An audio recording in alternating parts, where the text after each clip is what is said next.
अस्सलामुअलैकुम। Welcome to Nawal's house. उम्मीद करती हूँ आप सब लोग खैरियत से होंगे। मेरे चैनल को ज़रूर सब्सक्राइब कीजिए, वीडियो को लाइक करें और शेयर करें। कमेंट में ज़रूर बताएं कि आपको नावल कैसे लग रहे हैं और आप किस तरह के नावल सुनना चाहते हैं। आपकी अप्रिसिएशन का शुक्रिया। चलें शुरू करते हैं आज का नावल।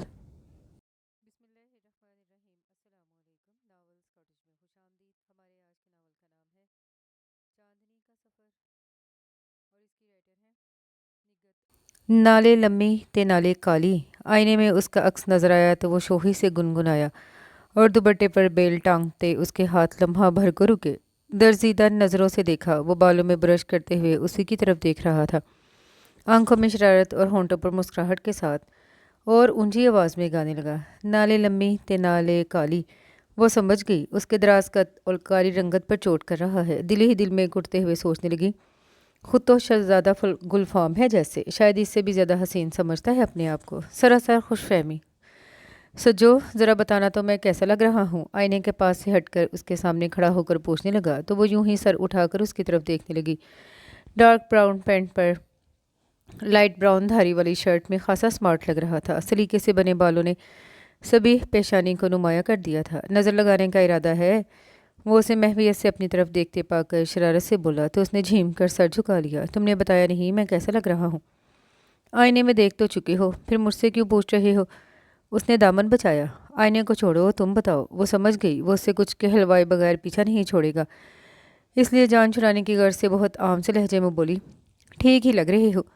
इतने बुझे दिल से क्यों कह रही हो? अच्छे से इससे अच्छा है साफ कह दो अच्छे नहीं लग रहे। वो कुछ कहना नहीं चाहती थी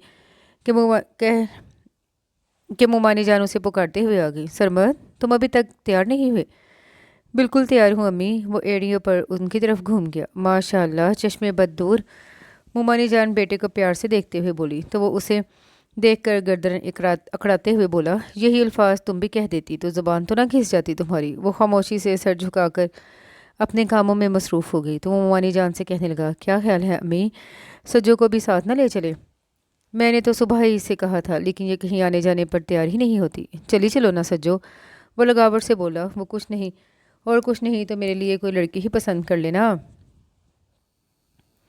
ये काम तुम खुद ही कर लेना। वो इसी तरह सर झुकाए हुए बोली, जाहिर है आखिरी फैसला तो मैं खुद ही करूँगा, लेकिन अगर ये तुम किस बहस में उलझ रहे हो? चलो देर हो रही है। मुमानी जान ने उसे टोका, फिर उसे तकरीबन धकेलती हुई आगे निकल गई तो वो बहुत खामोशी से सर उठाकर इन दोनों को जाते हुए देखने लगी। फिर तवील सांस लेकर दुपट्टा और बेल लपेट कर थैले में रखा और उठकर कमरे से निकल आई। नानी अम्मा बरामदे में तख्त पोश पर बैठी थी। उसे देखते ही कहने लगी, बेटा तुम भी अपनी मुमानी के साथ चली जाती? नहीं नानी अम्मा, वो उनके पास बैठते हुए बोली, मुमानी जान के मेके में शादी है और मैं वहाँ किसी को नहीं जानती, खाम ख्वाब बोर होती। बेटा आने जाने से ही पहचान हो जाती है, तुम तो कहीं भी नहीं निकलती। बस मेरा दिल नहीं चाहता। वो फिर बात बदलने की गर्ज से बोली, ये बताइए आप खाना किस वक्त खाएंगे? अगर कहें तो मैं अभी रोटी डाल दूँ? हाँ डाल दो, तुम्हारे मामू जान भी आने वाले होंगे। क्यों, क्या मामू जान शादी में नहीं जाएंगे? वो उठते हुए पूछने लगी। नहीं, सुबह मना कर रहे थे, इसीलिए तो तुम्हारी मुमानी चली गई, वरना उनका इंतज़ार करती। वह सर हिलाते हुए किचन में चली गई। फिर अभी वो रोटी पकाकर फारिग ही हुई थी कि मामू जान ऑफिस से आ गए।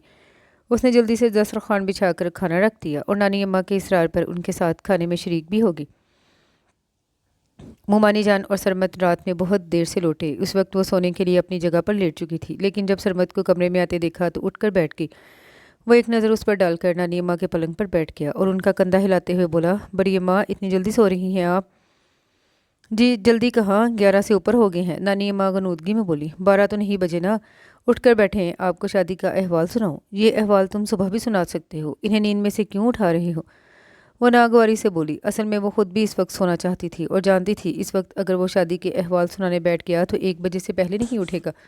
चलो उन्हें नहीं उठाता। वो खिलाफ तवक्का उसके इतनी जल्दी मान लेने पर हैरान हुई, लेकिन वो जब नानी के पलंग से उठकर कुर्सी खींचकर उसके पलंग के करीब बैठा तो वो जल्दी से बोली, मैं भी सोने जा रही हूँ। तुम सो जाओगी तो चाय कौन बनाएगा? ये चाय का कौन सा वक्त है? चाय के लिए कोई वक्त मुकर्रर नहीं होता। चलो उठो हरिया, बड़ी शदीद ख्वाहिश हो रही है। वो इत्मीनान से उसके पलंग पर टांगे सीधी करते हुए बोला तो वो मुँह ही मुँह में बुड़बुड़ाने लगी, जितनी मर्जी गालियाँ दे लो, मैं चाय ज़रूर पीऊँगा, मुझे कोई ज़रूरत नहीं है गालियाँ देने की। वो भिन्नाती हुई चादर फेंक कर खड़ी हो गई। सुनो, गुस्सा मत किया करो, रंगत और स्याह पड़ जाती है। وہ اندر تک سلگ گئی۔ مزید اس کی مسکراہٹ دل جلا رہی تھی۔ دل چاہا دوبارہ بیٹھ جائے اور چائے بنانے سے صاف انکار کر دے، لیکن جانتی تھی وہ اپنا کام کروائے بغیر کسی صورت یہاں سے نہیں ٹلے گا، اس لیے دل ہی دل میں اسے بلا برا کہتی کمرے سے نکل آئی۔ کچن میں مومانی جان پہلے سے موجود تھی۔ اسے دیکھ کر قدرے تعجب سے پوچھنے لگی، تم ابھی سوئی نہیں بیٹا؟ سونے ہی جا رہی تھی کہ وہ رک گئی۔ لاکھ اس پر غصہ سے ہی اس کی شکایت نہیں کر سکتی تھی۔ سرمد نے اٹھا دیا ہوگا۔ نہیں مومانی جان، بس چائے ہی تو بنانی ہے، وہ سادگی سے بولی۔ تو نواب صاحب اب چائے پئیں گے؟ اس سے کہو اگر ایسا ہی دل چاہ رہا ہے تو خود بنا لے، تمہیں بے آرام کرنے کی کیا ضرورت ہے؟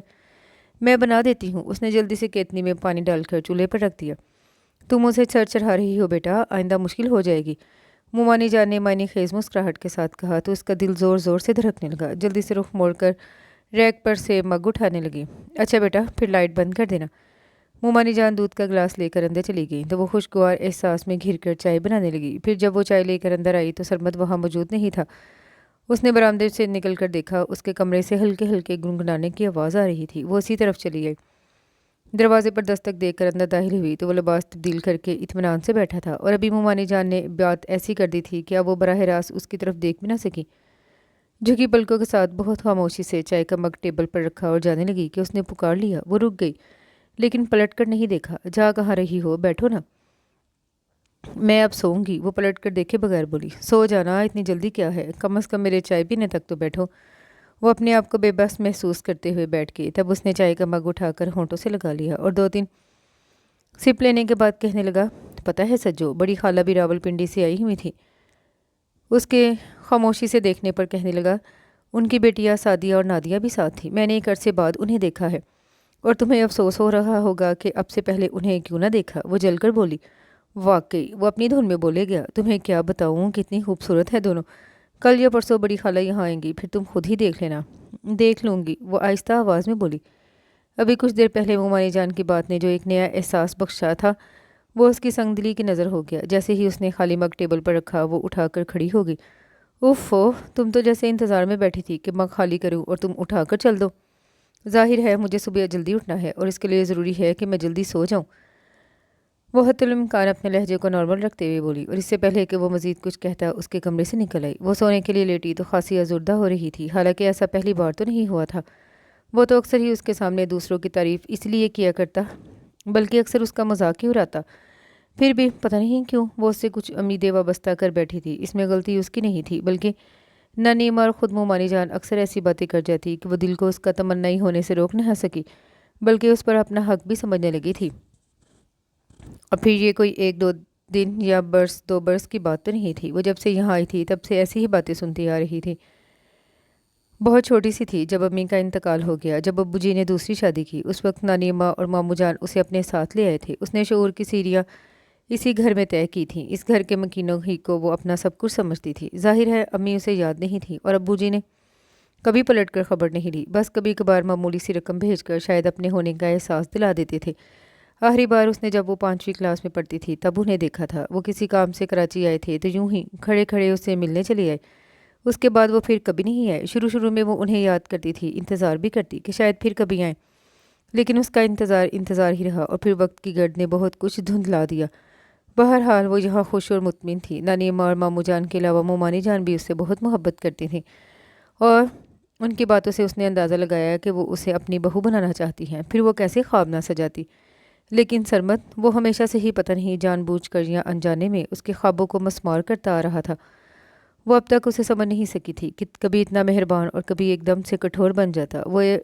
وہ نادان لڑکی اس کی مہربانیوں پر خوش اور اس کی سنگ دلی پر ازردہ ہو جاتی۔ اس رات بھی وہ بہت دیر تک اس کے بارے میں سوچتی رہی تھی۔ سرمد کی بڑی خالہ اپنی بیٹیوں کے ساتھ آئیں تو مومانی جان نے بصد اصرار انہیں اپنے پاس روک لیا۔ سعدیہ اور نادیہ کو کراچی دیکھنے کا بہت شوق تھا، پہلے بھی وہ یہاں آ چکی تھیں، لیکن اس وقت بہت چھوٹی تھیں اور بقول ان کے انہیں کچھ بھی یاد نہیں تھا۔ دونوں آتے ہی سرمد کے سر ہو گئی، ہم ایک لفٹن لے چلو۔ بیٹا ابھی تو آئی ہو، کچھ دیر بیٹھو، کھانا کھانے کے بعد اطمینان سے جانا، مومانی جان نے کہا تو سعدیہ منہ بناتے ہوئے بولی، خالہ جان ہم بس چند دنوں کے لیے تو آئے ہیں اور ان چند دنوں میں ہم ڈھنگ سے گھوم پھر بھی نہیں سکیں گے۔ جب تک کھانا تیار ہوگا تب تک تو ہم کلفٹن پہنچ بھی جائیں گے، اور رہی کھانے کی بات تو ہم وہاں کچھ بھی کھا لیں گے۔ اور کیا؟ نادیہ نے بہن کی ہاں میں ہاں ملائی۔ تمہاری مرضی، میں تو تمہارے بھلے کو کہہ رہی تھی۔ मुमानी जान ने बात उनकी मर्जी पर छोड़ दी तो नादिया उनके गले में बाजू डालते हुए बोली, तो खाला जान आप सरमद से कहे ना कि वो हमें ले जाए।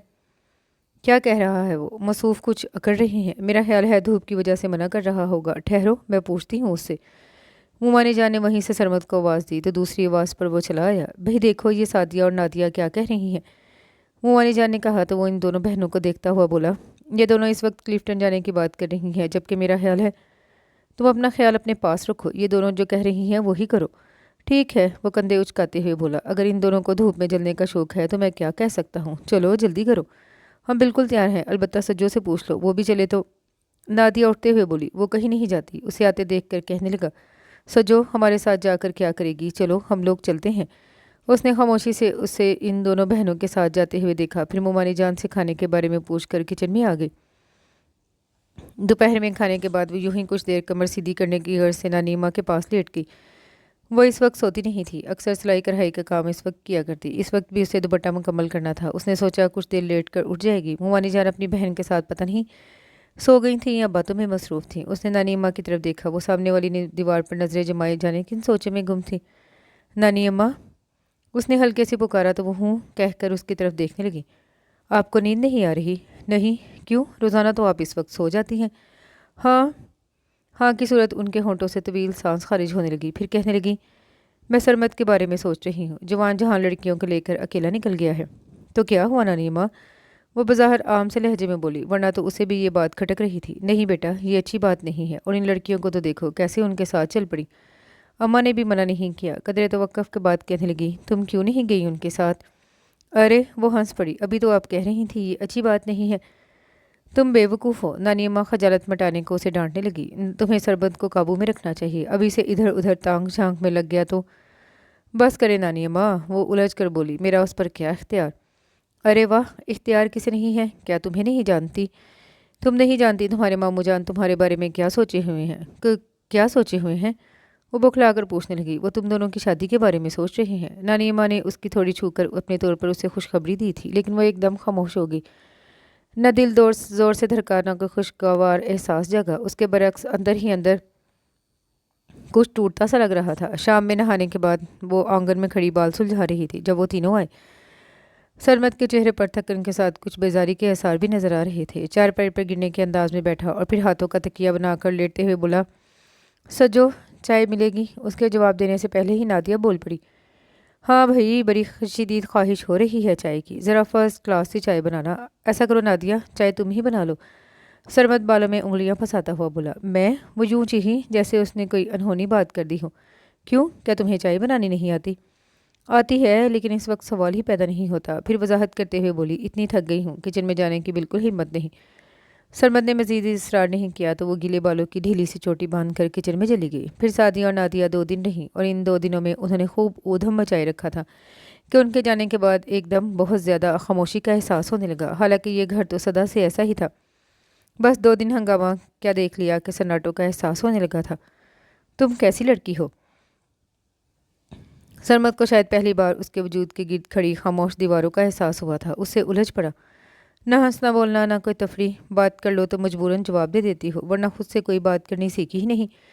मुझे तो तुम्हारे जिंदा होने पर बेशुबा होने लगा है। सच बताओ, तुम उकताती नहीं हो? तुम्हें घबराहट नहीं होती? सारा दिन होंठ से ये रखती हो। मुझे तो लगता है सारा दिन जो कुछ ना कुछ सीती रहती हो, तो उनके साथ साथ अपने होंठों को भी सी लिया है। वो हैरान थी कि उसे क्या हो गया है। कुछ ना समझते हुए उसकी तरफ देखेगी। क्या तुम्हारे दिल में कोई ख्वाहिश नहीं जागती? वो उसकी हैरत से खुली आंखों में देखते हुए बोला, दिल ये नहीं चाहता कि अपनी हमजोलियों में उठो बैठो कह के हे लगाओ या नानीमा के साथ रह रह कर उनकी बूढ़ी रूह तुम्हारे अंदर भी समा गई है? नहीं तो? वो बेख्याली में कह गई, क्या नहीं तो? मेरा मतलब है मेरी कोई हमजोली, कोई दोस्त ही नहीं। फिर मैं किसके साथ दोस्त बनाने से बनती हैं? वो उसकी बात काट कर बोला, आसपास कितनी लड़कियां हैं, वो जब भी आती हैं तुम अपने कामों में मसरूफ़ रहती हो। वो दीवारों से बातें करने तो नहीं आती। और मेरा ख्याल है अब तो सबने आना भी छोड़ दिया है। तो इसमें मेरा क्या कसूर है? वो रोहानसी होगी। सरासर तुम्हारा कसूर है। ऐसी बेजार शक्ल बनाए रखती हो कि वो समझती होंगी तुम्हें उनका आना नागवार गुजरता है। नहीं तो? फिर वो ही नहीं तो? आखिर तुम खफा क्यों हो रहे हो? खफगी की बात नहीं है क्या कि तुम्हारी मौजूदगी के बावजूद इस घर की फ़िज़ा खामोश और बेरंग सी लगती है, जबकि मैंने तो सुना है कि वजूद ज़न से है तस्वीर कायनात में रंग। कदर तवक्कुफ़ के बाद कहने लगा, सादिया और नादिया को नहीं देखा? कितनी जिंदा दिल लड़कियां हैं, 2 दिन यहाँ रहीं, सिर्फ 2 दिन, और घर के दरो दीवार तक खिल उठे। तो सारा किस्सा ये है सरमद अली कि तुम इन दोनों के जाने से उदास हो। उसने सोचा, क्या तुम इन दोनों जैसी नहीं बन सकती? वो पूछने लगा, नहीं। क्यों? मैं जैसी हूँ ठीक हूँ, मुझे अपनी शख्सियत पर किसी और का रंग नहीं चढ़ाना। वो सपाट लहजे में कहकर उसके पास से हट गई। वो शायद खफा हो गया था कि उससे बात करनी ही छोड़ दी। ना अपने किसी काम के लिए कहता, चाय तक खुद बनाने लगा था। वो अगर किसी वक्त चाय बना कर ले जाती तो खामोशी से कप थाम लेता, वरना तो ज़बरदस्ती उसे भी बिठा लेता था और जब तक चाय पीता उससे इधर उधर की बातें किया करता। अब ना वो शोखी ना वो गुनगुनाहटें। ये नहीं था कि वो उसकी खफगी महसूस नहीं कर रही थी, बल्कि वो तो बहुत डिस्टर्ब हो गई थी। अपने आप से उलझती रहती कि क्यों उसे खफा किया, उसकी बात मान क्यों न ली। लेकिन यहाँ वो अपनी नफ़ी करती जाती कि उसकी हर बात मान सकती है, एक यही नहीं। आखिर वो क्यों अपनी शख्सियत मस्क कर दे? वो जैसी है ठीक है। वो क्यों उसके अंदर किसी और को खोज रहा है? अगर ऐसा ही शौक है इस घर की खामोश फिजाओं में जल तरंग बजवाने का, तो सादिया और नादिया को ले आए। आखिर में वो तल्ख होकर सोचती थी। मुमानी जान और फिर नानी अम्मा भी सरमद की गैर मामूली खामोशी को महसूस करने लगी। एक वही तो था जो ऊंची आवाज़ में बोलता और बात बे बात हंसने के बहाने ढूंढता था। अब वही खामोश हो गया तो मुमानी जान और नानी अम्मा की तशवीश फितरी बात थी। पहले उसे कुरेदती रही कि आखिर उसे क्या हो गया है, वो क्यों इतना खामोश रहने लगा है। वो गोल मोल सा जवाब देता, काम ज़्यादा है, थक जाता हूँ, वगैरह वगैरह। पता नहीं दोनों ख़वातीन उसके जवाब से मुतमिन होती थीं या नहीं। अब नानी माँ बैठे बैठे इस किस्म की बातें करने लगती। पता नहीं क्या हो गया है बच्चे को, जाने किसकी नज़र लग गई है। किसी की नज़र नहीं लगी, इसे सादिया नादिया याद आती हैं। वो जलकर सोचती और इन दिनों वो नानी अम्मा की ऐसी बातों से अपने आप को मुजरिम समझते हुए राह फरार ढूंढ रही थी कि एक लम्बे अरसे बाद अब्बू जी आ गए। पता नहीं उन्हें उसकी याद कैसे आ गई थी और वो क्यों कर उसकी कमी महसूस करने लगे थे कि आते ही कहने लगे, मैं तुम्हें लेने आया हूँ बेटा, तुम मेरे साथ चलोगी? मुझे? मैं? वो कितनी देर तक अपनी तरफ इशारा किए खड़ी रही। हाँ बेटा। अब्बू जी के मुशफ़िक़ लहजे पर वो घबरा कर नानी माँ की तरफ देखने लगी। क्यों मियाँ, रब नवाज, इतने अरसे बाद तुम्हें बेटी की याद कैसे आई? नानी माँ कुछ तन से पूछने लगी। याद तो हमेशा रही, बस मैं हालात से मजबूर था। फिर उसके कंधे पर हाथ रख कर बोले, चलोगी ना बेटा? नानी माँ इजाज़त देंगी तब। वो अपना दामन बचा गई। तुम्हारी नानी माँ मना नहीं करेंगी, अब्बू जी यकीन से बोले। तुम कल तैयार रहना, मैं तुम्हें लेने आऊँगा। अब्बू जी चली गए तो वो नानी अम्मा की गोद में सर रख कर रो पड़ी। ये नहीं था कि वो अब्बू जी के साथ जाना नहीं चाहती थी। उसकी तो हमेशा से ख्वाहिश रही कि वो पुराने घर में अब्बू जी के साथ रहे, लेकिन साथ ही वो नानी माँ मामू जान और मुमानी जान से दूर भी नहीं जाना चाहती थी। ये घर जिसने उसे तहफ़्फ़ुज़ दिया और जहाँ ना कभी अजनबियत का एहसास हुआ, न कभी किसी ने ये जताया कि वो इस घर की लड़की नहीं है। फिर वो सितमगर भी तो यही था जिसे वो अनजाने में अपना सब कुछ समझ बैठी थी और जो पिछले कई दिनों से खफा होकर उसकी जान पर बनाए हुए था। वो उसे छोड़कर कैसे जा सकती थी? बेटा, अगर तुम नहीं जाना चाहती तो अपने अब्बू जी को साफ मना कर देना। नानी अम्मा मामू जान और फिर मुमानी जान ने भी यही बात कही और यही एक बात सिर्फ उसके मुंह से सुनने के लिए वो रात में बहुत खामोशी से उसके कमरे में चली गई। उसे देखकर वो रुख मोड़ना चाहता था कि वो हिम्मत करके उसके सामने खड़ी होगी। तुम्हें पता है आज मेरे अब्बू जी आए थे? बगैर किसी तमहीद के बोली। हाँ। वो लापरवाही से जवाब देकर वहीं कुर्सी पर ढह गया। फिर तो तुम ये भी जानते होगे कि वो मुझे लेने आए हैं। वो एकदम सर उठाकर उसकी तरफ देखने लगा। शायद उसके इल्म में ये बात नहीं थी। जब ही आंखों में हैरत के साथ गैर की निमी सिमट आई। क्या मैं उनके साथ चली जाऊँ?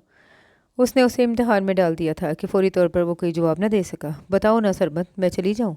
तुम्हारी मर्ज़ी। फिर उठते हुए बोला, ये तुम्हारी ख्वाहिश पर मुनहसर है, यहाँ रहना चाहो या उनके साथ जाओ, तुम्हें इससे कोई फ़र्क नहीं पड़ेगा। वो हाथों में फिसलती आस की डोर का आखिरी सिरा मजबूती से थामते हुए पूछने लगी, मुझे क्या फ़र्क पड़ेगा? वो पता नहीं क्यों हंसा था। हाँ, तुम्हें क्या फ़र्क पड़ेगा भला? एक उम्र का जब जवाब दे गया और वो फट पड़ी। तुम्हारे नज़दीक मेरी अहमियत ही क्या है? मैं तो चलती फिरती जिंदा लाश हूँ, ना हंसना ना बोलना ना कोई तफरी। और तुम समझते हो मेरे अंदर कोई ख्वाहिश ही जन्म नहीं लेती? नहीं सरमद अली, मेरे सारे एहसास ज़िंदा हैं, तमाम तरह ख्वाहिशात समेत। मज़ीद जानना चाहते हो तो सुनो, मैं बरसा बरस से अपने अंदर तुम्हारी हमराही की ख्वाहिश लिए फिरती हूँ। तुम्हारी कजदाइयों के बावजूद कभी इस ख्वाहिश का गला नहीं घोंटा। और तुम कहते हो मेरे जाने ना जाने से तुम्हें कोई फ़र्क नहीं पड़ेगा। कदर तवक्कुफ़ के बाद तल्खी से बोली, ठीक कहते हो तुम। तुम्हें भला मेरे खामोश वजूद से क्या सरोकार हो सकता है? तुम्हें तो हंसते खिलखिलाते बेबाक लोग मुतासिर करते हैं, जो सारे लिहाज भुलाकर सारी हदें भुलांग दे। वो बंद मुट्ठी होंठों पर जमाए एक टक उसे देखेगा। मैं भी हंसने की ख्वाहिश रखती थी, लेकिन कभी तुमने मुझे हंसने दिया? हमेशा मेरी कमरोई का मजाक उड़ाकर मुझे आजुर्दा करते रहे। मेरी रंगत, मेरी आंखें, मेरी खामोशी, किस किस को निशाना नहीं बनाया तुमने? اور اب الزام بھی مجھے دیتے ہو؟ اس کی آواز بھر آ گئی جب ہی خاموش ہو کر اس کی طرف سے رخ موڑ لیا اور پھر اسی طرح اس کے کمرے سے نکل گئی۔ جبکہ وہ طویل سانس لے کر بیڈ پر گرا تو ایک خوبصورت مسکراہٹ اس کے ہونٹوں پر کھیل رہی تھی۔ اگلے دن وہ بہت خاموشی سے اسے جانے کی تیاری کرتے ہوئے دیکھتا رہا۔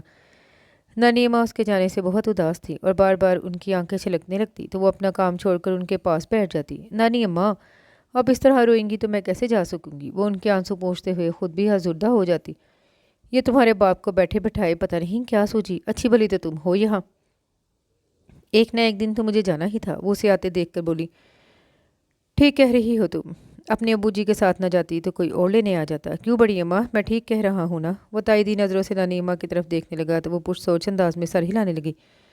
شام میں ابو جی آئے تو وہ بھی ماموں جان کے ساتھ بیٹھے تھے کہ وہ اندر آ کر اپنا پیک شدہ سامان چیک کرنے لگی۔ سامان کیا تھا؟ بس ایک سوٹ کیس اور ایک بیگ، اور اسے یوں لگ رہا تھا جیسے وہ سب کچھ یہیں چھوڑے جا رہی ہو۔ کیا رہ گیا ہے؟ وہ جھنجھلا کر ادھر ادھر دیکھنے لگی اور اسی وقت وہ بہت خاموشی سے اندر چلا آیا۔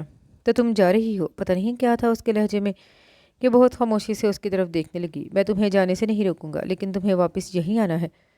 میں اب یہاں نہیں آؤں گی۔ وہ خام خواہ بیگ کھول کر اس کے اندر جھانکنے لگی۔ میں لینے آؤں گا تب بھی نہیں۔ وہ چکر کاٹ کر اس کے سامنے آ کھڑا ہوا۔ تم کیوں لینے آؤ گے؟ ظاہر ہے تمہارے جانے سے یہاں کوئی فرق نہیں پڑے گا۔ وہ اس کی بات پوری ہونے سے پہلے ہی بول پڑی۔ فرق پڑے گا سجو؟ وہ ایک دم سنجیدہ ہو گیا اور بیگ پر ٹکے اس کے ہاتھوں پر اپنا ہاتھ رکھتا ہوا بولا، میرا خیال تھا تم مجھے سمجھتی ہوگی، لیکن تم نے تو ایسی کوئی کوشش ہی نہیں کی۔ میری چھیڑ چھاڑ میری شوخیوں کو طنز پر محمول کرتی رہی۔ میں نے کبھی تمہارا مذاق نہیں اڑایا سجو، تم ہی بتاؤ، کبھی کوئی اپنی متاع عزیز کا مذاق اڑاتا ہے؟ تم، وہ اسی قدر کہہ سکی، ہاں سجو، ہمراہی کی خواہش سے تمہارے اندر نہیں مچلی، میں خود اس خواہش کا اسیر ہو رہا ہوں، اور پتہ ہے تمہیں تنگ کرنے چھیڑنے کا مقصد ہی یہی تھا کہ کسی طرح تم اپنے دل کی بات کہو، اور اگر کہو نہ تو تمہارے کسی انداز سے تو ظاہر ہو، لیکن تم بہت گہری ہو سجو۔ برسا برس خاموش رہی۔ خاموش تو تم بھی رہے، وہ بے اختیار و شاید بے خیالی میں کہہ گئی، اور وہ ہنس پڑا۔ صرف زبان سے نہیں کہا، ورنہ میرا ہر انداز، خاص کر آنکھیں، محبت کا پیغام دیتی رہی، لیکن تم شاید آنکھوں کی زبان نہیں سمجھتی۔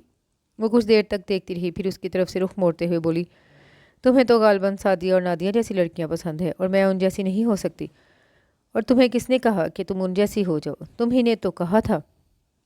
اچھا، وہ اپنی کہی ہوئی بات سوچتے ہوئے بولا، وہ میں نے یوں ہی غصے میں کہہ دیا تھا۔ اصل میں جو بات میں تمہارے منہ سے برسوں سے سننے کا متمنی تھا وہ نادیہ نے 2 دن میں کہہ دی تھی، اس لیے میں نے تم سے کہا تھا کہ تم ان جیسی کیوں نہیں ہو۔ بہرحال اب تو میں جا رہی ہوں۔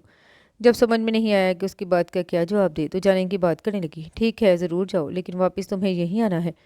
اس نے جھکی نظروں کے ساتھ ہلکے سے سر اس بات میں ہلایا اور بیگ اٹھا کر کمرے سے نکل گئی۔ مزید اس کے سامنے کھڑے رہنا خاصا مشکل تھا کہ دھڑکنوں نے تو انداز بدلا، چہرے پر بھی رنگوں کی برسات اترنے لگی تھی، اور اس شوق سے کچھ بعید بھی نہیں تھا کہ پل میں سنجیدگی کا لبادہ اتار کر چھیڑنے کھڑا ہو جاتا۔ صبح سے وہ نانی اماں سے بار بار یہی کہتی رہی تھی کہ اب دوبارہ یہاں نہیں آئے گی، لیکن جب ابو جی کے ساتھ جانے لگی تو نانی اماں سے گلے ملتے ہوئے ان کے کان میں آہستہ سے بولی، نانی اماں میں جلد ہی واپس آؤں گی۔ جواب میں نانی اماں نے ایک ایسی آہ بھری کہ وہ بس انہیں دیکھ کر رہ گئی۔ یہ شاید وہی گھر تھا جہاں اس نے کچھ وقت امی کی آغوش میں گزارا تھا، گو کہ اسے کچھ یاد تو نہیں تھا، پھر بھی اس گھر پر ایک دوسری عورت کی حکمرانی نے اسے احساس محرومی سے ہمکنار کر دیا، اور اندر ہی اندر کچھ خوف زدہ بھی تھی کہ پتہ نہیں اس گھر میں اس کا کیا مقام ہو، دوسرے وہ عورت اس کے ساتھ کیا سلوک کرے۔ لیکن اس وقت وہ خوف سے نکل آئی جب اس دوسری عورت نے کھلے دل سے اسے خوش آمدید کہا اور خود سے بھر کر گلے لگایا۔ چھوٹے بہن بھائیوں نے بھی خوشی کا اظہار کیا۔ رات میں جب وہ فراغت سے بیٹھی تو تینوں بہن بھائی اس کے پاس آ بیٹھے۔ سب سے بڑا عمران میٹرک میں تھا، اس سے چھوٹا زمان 8ویں میں، اور ان دونوں سے چھوٹی فرح 6ٹھی کلاس میں تھی۔ اس نے محسوس کیا تینوں بچے خاصے ذہین اور سلجھے ہوئے ہیں، پتہ نہیں اچھے سکولوں کی تعلیم نے ان کی شخصیت کو نکھار کر اعتماد بخشا تھا یا ان کی ماں کی تربیت اچھی تھی۔ وہ دل ہی دل میں سراہے بغیر نہ رہ سکی۔ ساتھ ہی ایک بات جو اسے کھٹکی وہ ان کا لہجہ تھا، یعنی اپنی حیثیت سے بھر کر اپنے آپ کو پوز کرنا۔ راستے میں ہی ابو جی نے اسے اپنے بزنس کے بارے میں بتایا تھا کہ وہ 1-2 پلاٹ خرید کر اس پر مکان تعمیر کرتے ہیں، پھر منافع پر بیچ دیتے ہیں، یعنی کنسٹرکشن کے ابتدائی مراحل میں تھے، جبکہ بچوں کا انداز یہ بتاتا تھا جیسے ان کا باپ کسی بہت بڑے پلازا کا مالک ہو۔ پھر اگلے چند دنوں میں اس نے اس دوسری عورت جنہیں وہ آنٹی کہنے لگی تھی، ان کی باتوں سے بھی محسوس کیا جیسے ابو جی کسی بہت بڑے پروجیکٹ پر کام کر رہے ہوں، یا ایسا کوئی پروجیکٹ انہیں ملنے والا ہو۔ بہرحال اس کے لیے تشویش کی نہیں بلکہ خوشی کی بات تھی، اور پھر اسے کیا فرق پڑتا کہ آنٹی اس گھر سے نکل کر 1000 گھر کے بنگلے میں رہنے کی باتیں کرتی تھیں، اس نے کون سا زیادہ عرصہ یہاں رہنا تھا؟ وہ تو انتظار میں تھی کسی دن نانی اماں اور ماموں جان وغیرہ آئیں اور اسے ہمیشہ کے لیے اپنے ساتھ لے جائیں، اور ابھی وہ انتظار کی گھڑیاں گن رہی تھی کہ ابو جی نے نیا گھر خریدنے کی اطلاع دی۔ آنٹی اور بچے بے حد خوش تھے اور نئے گھر میں شفٹ ہونے کے لیے خاصے پرجوش۔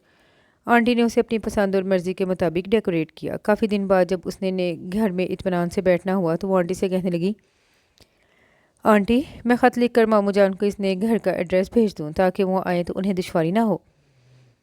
جواب میں آنٹی نے خاصی سرد مہذی کا مظاہرہ کیا، بھیج دو لیکن میرا خیال ہے اب وہاں سے شاید ہی کوئی آئے۔ نہیں آنٹی، وہ ضرور آئیں گے، موانی جان اور سربت نے خاص طور سے کہا تھا۔ اچھا؟ آنٹی استہزائیہ انداز میں ہنسی، پھر اس کی چھوڑی چھو کر کہنے لگی، یوں ہی تمہارا دل رکھنے کی خاطر کہا ہوگا، ورنہ جب سب رشتے ہی توڑ دیے جائیں تو پھر یہاں کیا کرنے آئیں گے؟ کیا مطلب؟ وہ کچھ نہ سمجھتے ہوئے بولی۔ کیا واقعی تمہیں نہیں معلوم؟ آنٹی اسے متجسس کرنے کی خاطر ایسے لہجے میں بولی، میرا تو خیال تھا تمہیں معلوم ہوگا، تمہارے ابو جی نے تمہیں بتا دیا ہوگا۔ کیا؟ وہ الجھنے لگی۔ یہی کہ تمہیں یہاں لاتے وقت تمہارے ابو جی نے تمہاری نانی اماں اور ماموں وغیرہ سے تمہارے سلسلے میں بات کی تھی کہ اگر ان کا ارادہ تمہیں ہمیشہ وہیں رکھنے کا ہو، میرا مطلب ہے سرمد کے ساتھ شادی کا، تو تمہیں وہیں چھوڑ دیا جائے یا پھر کچھ دنوں بعد وہ آ کر یہاں سے شادی کر کے لے جائیں۔ لیکن کیا؟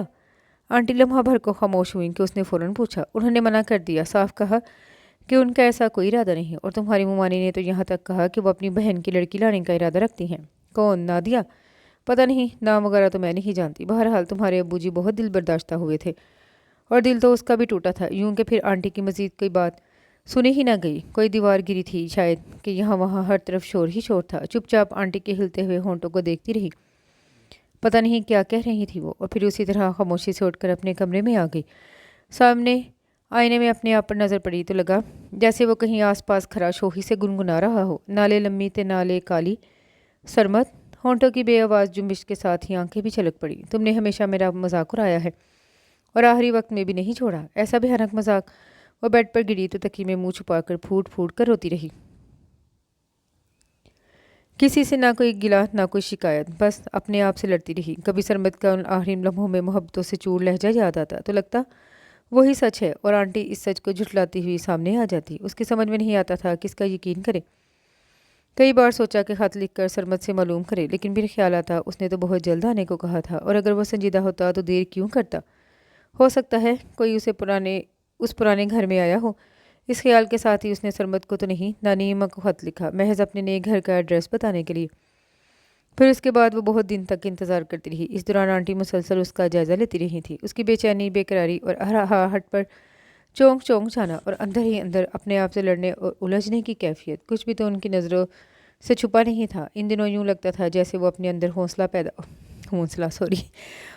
پیدا کر رہی ہے، اور کسی بھی دن آنٹی سے کہے گی میں نانی اماں کے پاس جانا چاہتی ہوں۔ آخر ان سے پوچھوں تو صحیح کہ ایک عمر سینے سے لگائے رکھنے کے بعد اچانک دودھ کی مکھی کی طرح نکال کیوں پھینکا؟ اور موانی جانے تو ہمیشہ ہی کسی نہ کسی موقع پر جتایا کہ اسے اپنی بہو بنانا چاہتی ہیں، پھر اچانک ان کا ارادہ کیسے بدل گیا؟ اور اس سے پہلے کہ وہ اپنے اندر حوصلہ پیدا کرتی، آنٹی اس کے سامنے اس قسم کی باتیں کرنے لگتی۔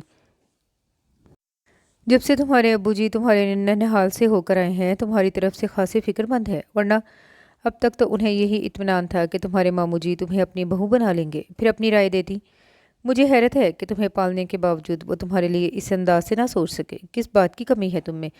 ماشاء اللہ اچھی خاصی شکل و صورت ہے، بس ذرا رنگ دبتا ہوا ہے، اور رنگ کا کیا ہے، ادھر خوشی اور خوشحالی ملے نکھر جاتا ہے۔ ابھی بھی اپنے آپ کو دیکھ لو، جب سے یہاں آئی ہو پہلے سے کتنی نکھری نکھری سی ہو، گویا جتا دیا کہ تم وہاں خوش نہ تھی اور نہ ہی خوشحالی نصیب تھی۔ پھر ایک اور خیال، میرا خیال ہے انہوں نے یہ سوچا ہوگا کہ تمہیں جہیز نہیں ملے گا اور نہ ہی کوئی سر پر ہاتھ رکھنے والا ہے۔ پھر آہ بھر کر بولی، بے وقوف ہیں وہ لوگ جو ایسا سمجھ بیٹھے۔ یہ ضرور ہے کہ تمہارے ابو جی مصروفیت کی بنا پر تمہارے پاس نہ آ سکے، لیکن وہ کبھی تم سے بے خبر نہیں رہے۔ وہ تو تمہارے لیے اس وقت سے چیزیں اکٹھی کر رہے ہیں جب ہمارے حالات اس بات کی اجازت بھی نہیں دیتے تھے۔ اب تو خیر اللہ کا شکر ہے، ہم وہ کچھ دیں گے تمہیں جن کا انہوں نے تصور بھی نہیں کیا ہوگا۔ اور کوئی سوال اس کی زبان پر آنے سے پہلے کہتی، تم فکر مت کرو سجو، دیکھنا ہم کس شان سے بیاہیں گے تمہیں، اور میں تو تمہارے ابو جی سے بھی یہی کہتی ہوں کہ فکر کس بات کی، اپنی سجو کے لیے رشتوں کی کمی تھوڑی ہے۔ اور وہ جو اپنے اندر تھوڑا بہت حوصلہ پیدا کر پائی تھی، آنٹی کی باتوں نے توڑ دیا۔ نئے سرے سے سوچا تو آنٹی کی باتیں ہی سچ لگیں۔ और बरस हा बरस से जो ख्वाहिश दिल के अंदर परवान चढ़ती रही थी वो कसक बन गई। वो सारी हस्तियां जिन्होंने उस वक्त उसे सीने से लगाया था जब अपने सगे बाप की नज़रों में उसका वजूद खटकने लगा था, और उनकी मोहब्बतें और बेगर्स चाहते जिनकी जड़ें उसके अंदर तक फैली थी, उन्हें एक दूसरी औरत ने बहुत खूबसूरती से काटना शुरू कर दिया था। और वो अपने मकसद में इस हद तक कामयाब हुई कि जब वो यानी सजीला रब नवाज ब्याह कर जुनैद खान के संग जा रही थी तो उसकी सोचों का अंदाज यकसर बदल चुका था। जुनैद खान के आलीशान बंगले के आलीशान बेडरूम में बैठी मानूस धड़कनों और गैर मानूस आहटों के मिले जुले शोर में घिरी सोच रही थी, किस कदर दोगले हैं मुमानी जान और सरमद और लालची भी। मुझे शायद लावारिस समझ लिया था, अब आकर देखे तो ज़रा अब्बू जी ने किस शान से मुझे रुखसत किया है, और ऐसा आलीशान घर तो उन्होंने कभी ख्वाब में भी ना देखा होगा। उसने अपनी कलाइयों में पड़ी दर्जन भर सोने की चूड़ियों को देखा, फिर ज़रा सा सर ऊंचा करके कमरे का जायज़ा लेने लगी। हर शय नहायत कीमती और खूबसूरत थी, और सच तो ये है कि खुद उसने भी कभी ऐसा तसव्वुर नहीं किया था। लम्हा भर को यूं लगा जैसे वो कोई ख्वाब देख रही हो, लेकिन फिर खुद ही हंस पड़ी। इतना आला ज़ोक रखने वाला पता नहीं खुद कैसा होगा, उसने सोचते हुए घुटनों पर ठोड़ी टिकाई थी कि दरवाज़ा खुलने की आवाज़ पर फ़ौरन संभल कर बैठ गई। सॉरी हनी, मैं ज़रा लेट हो गया। आने वाला तेज़ कदमों से अंदर दाखिल हुआ और आते ही यूं बोला जैसे उसे किसी मीटिंग में पहुंचने में देर हो रही हो। कम ऑन डियर, तुम अभी तक ऐसे ही बैठी हो, जाओ चेंज करके आओ। उसके लहजे में बेजारी महसूस करके उसने सर उठाया तो जैसे साकत हो गई। सामने खड़ा 55-60 साल जुनैद खान कोट उतारने के बाद टाई की नोट ढीली कर रहा था। ये सही है, उसकी सेहत काबिल रश्क थी और पैसे की फरावानी ने चेहरे पर गुजरते माहों साल की लकीरें भी नहीं खींची थी, लेकिन जज्बात की वो लहरें नहीं थी जो अनछूती कली को देखकर सरकशी पर आमादा हो जाती। उसके बरक्स ऐसा दरिया जो सारे तूफानों से गुजर कर अब इस मुकाम पर ठहर गया था, पुरसकून हो गया था। या फिर बूढ़ा और कमज़ोर के तूफानों से लड़ने का हौसला तो था, लेकिन वो जोश नहीं जो अयाम जवानी में उकसाता है। लेज़ी गर्ल, इस तरह क्या देख रही हो? उसकी आंखों के सामने हाथ लहराया तो वो चौंकी, सर झटक कर बेड से उतरी और सीधी ड्रेसिंग रूम में चली गई। जहन अचानक यूं माफ हो गया कि वो कुछ सोच ही ना सकी। सुबह डाइनिंग रूम में मौजूद चंद अफराद का तारुफ जुनैद खान ने यूं करवाया, ये हमारा सबसे बड़ा बेटा है ताहिर खान, आजकल ये इस्लामाबाद में होता है अपनी बीवी बच्चों समेत। उसने ज़रा सी पलकें उठाकर सामने बैठे ताहिर खान को देखा और उसकी नज़रों में अपने लिए नागवारी महसूस करके फ़ौरन दूसरी तरफ मुतवज्जा हुई। ताहिर के बाद ये फरिया है, हमारी इकलौती बेटी, ये यहीं कराची में होती है। इसका मियाँ बहुत कामयाब बिजनेसमैन है। उसने देखा वो तफाखर के एहसास में घिरी उसे लाताल्लुक नजर आने की भरपूर कोशिश कर रही थी। और ये आसिफ खान है, गुज़िश्ता माह MBA करके लौटा है, अब मेरे बिजनेस को मज़ीद फैलाने में कोशा। इन दोनों के निस्बत वो कदरे बेहतर नजर आया कि उसे देखकर मुस्कुराया भी और हेलो भी कहा। सबसे छोटा बंटी अपने कमरे में है, तुम नाश्ते के बाद उससे मिल लेना। बात के इख्तिताम पर उन्होंने दोनों हाथों के एक खास अंदाज से उठाकर तारफ़ मुकम्मल होने का इशारा दिया और फिर उन सबको मुखातिब करके कहने लगे, और बच्चों ये तुम्हारी मम्मी है। मम्मी? फरहिया हंसी। फॉर गॉड सेक डैडी, इतनी लड़की को आप हमारी मम्मी तो ना कहें। और मैं पूछती हूँ ये बैठे बैठाए आपको शादी की क्या सूझी? ये कोई उम्र है? क्या मतलब है तुम्हारा? मैं बूढ़ा हो गया हूँ क्या? बूढ़े तो नहीं हुए, ताहिर खान फरीहा का साथ देते हुए बोला, लेकिन जवान बच्चों के बाप होने के साथ साथ नाना और दादा भी हैं। इससे क्या फ़र्क पड़ता है? आपको फ़र्क नहीं पड़ता, लेकिन हमारे लिए खासी मुश्किल खड़ी कर दी है आपने। मैं समझा नहीं। आपको सोचना चाहिए था कि आपकी इस कदम से हमारी घरेलू ज़िंदगी कितनी डिस्टर्ब होगी। और क्या? फरीहा बोल पड़ी। मेरे ससुराल में जब सबको मालूम होगा तो मेरी पोजीशन कितनी ख़राब होगी। अपनी पोजीशन का कितना ख्याल था उन्हें, और जो इस वक्त उसकी पोजीशन ऑकवर्ड हो रही थी उसका ख्याल किसी को नहीं आया। वो एक रात की दुल्हन इन बातों से अपने आप में चोर सी बन गई, जैसे सारा कसूर उसी का हो। सारा को नहीं जानते आप? ताहिर खान कहने लगा, उसे तो एक मौजू मिल जाएगा, बच्चों का ख्याल किए बगैर मेरा रिकॉर्ड लगाएगी बस। जुनैद खान में इस पर हाथ मारते हुए बोले, बंद करो अपनी अपनी बकवास। मुझे इस घर के लिए औरत की ज़रूरत थी, सो मैं ले आया।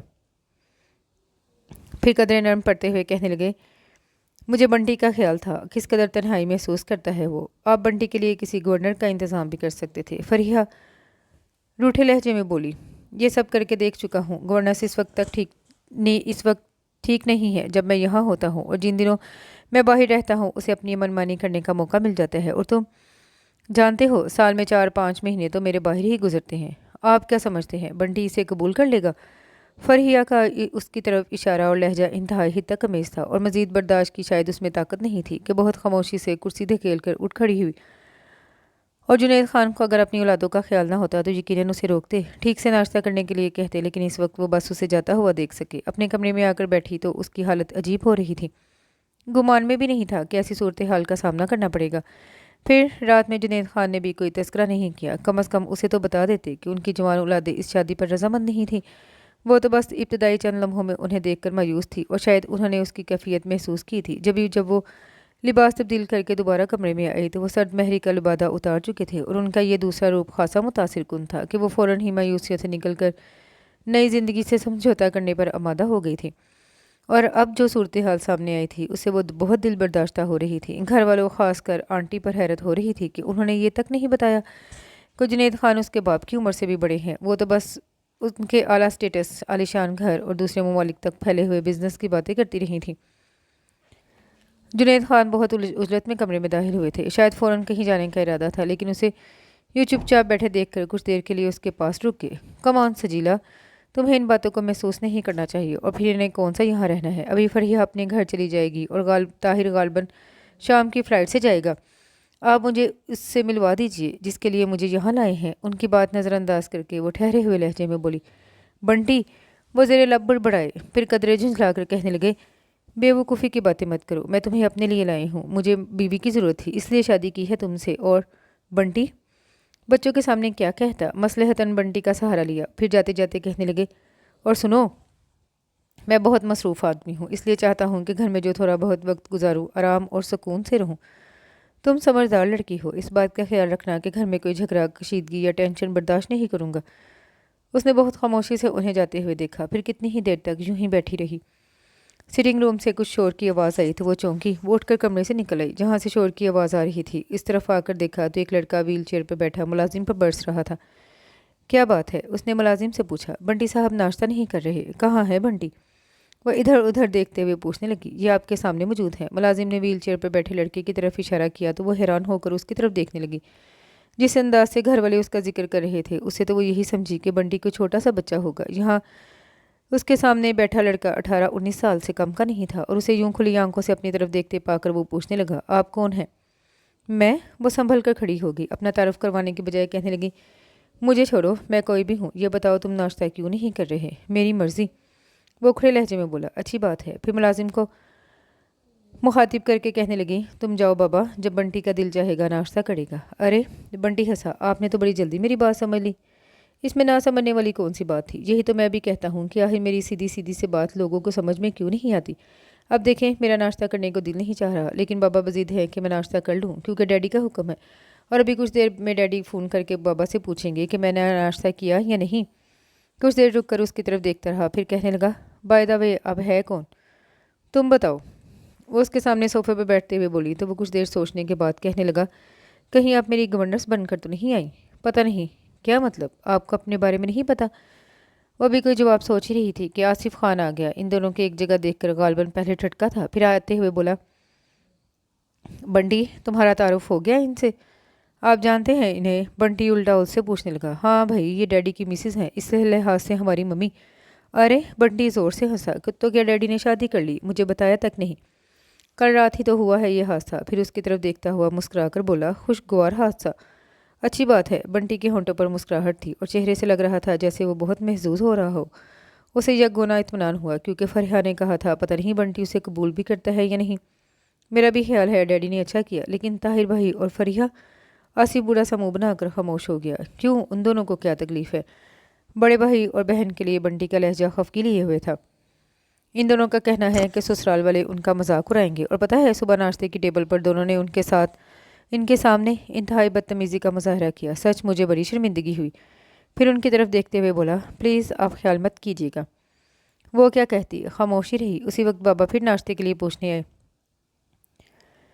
تو آصف تعجب سے بولا، کیا مطلب؟ تم نے ابھی تک ناشتہ نہیں کیا؟ دل نہیں چاہ رہا تھا؟ چلو اب کر لو، بلکہ انہیں بھی اپنے ساتھ شریک کر لو کیونکہ صبح یہ بغیر ناشتے کیے اٹھ کر چلی گئی تھی۔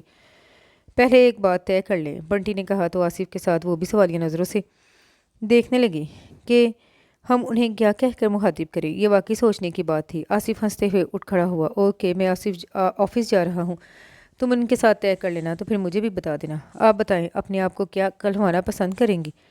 آصف کے جانے کے بعد وہ اس سے پوچھنے لگا، جو بھی نام دو، بس اتنا خیال رکھنا کہ میری عزت نفس مجروح نہ ہو۔ اس نے کہا اور اٹھ کھڑی ہوئی۔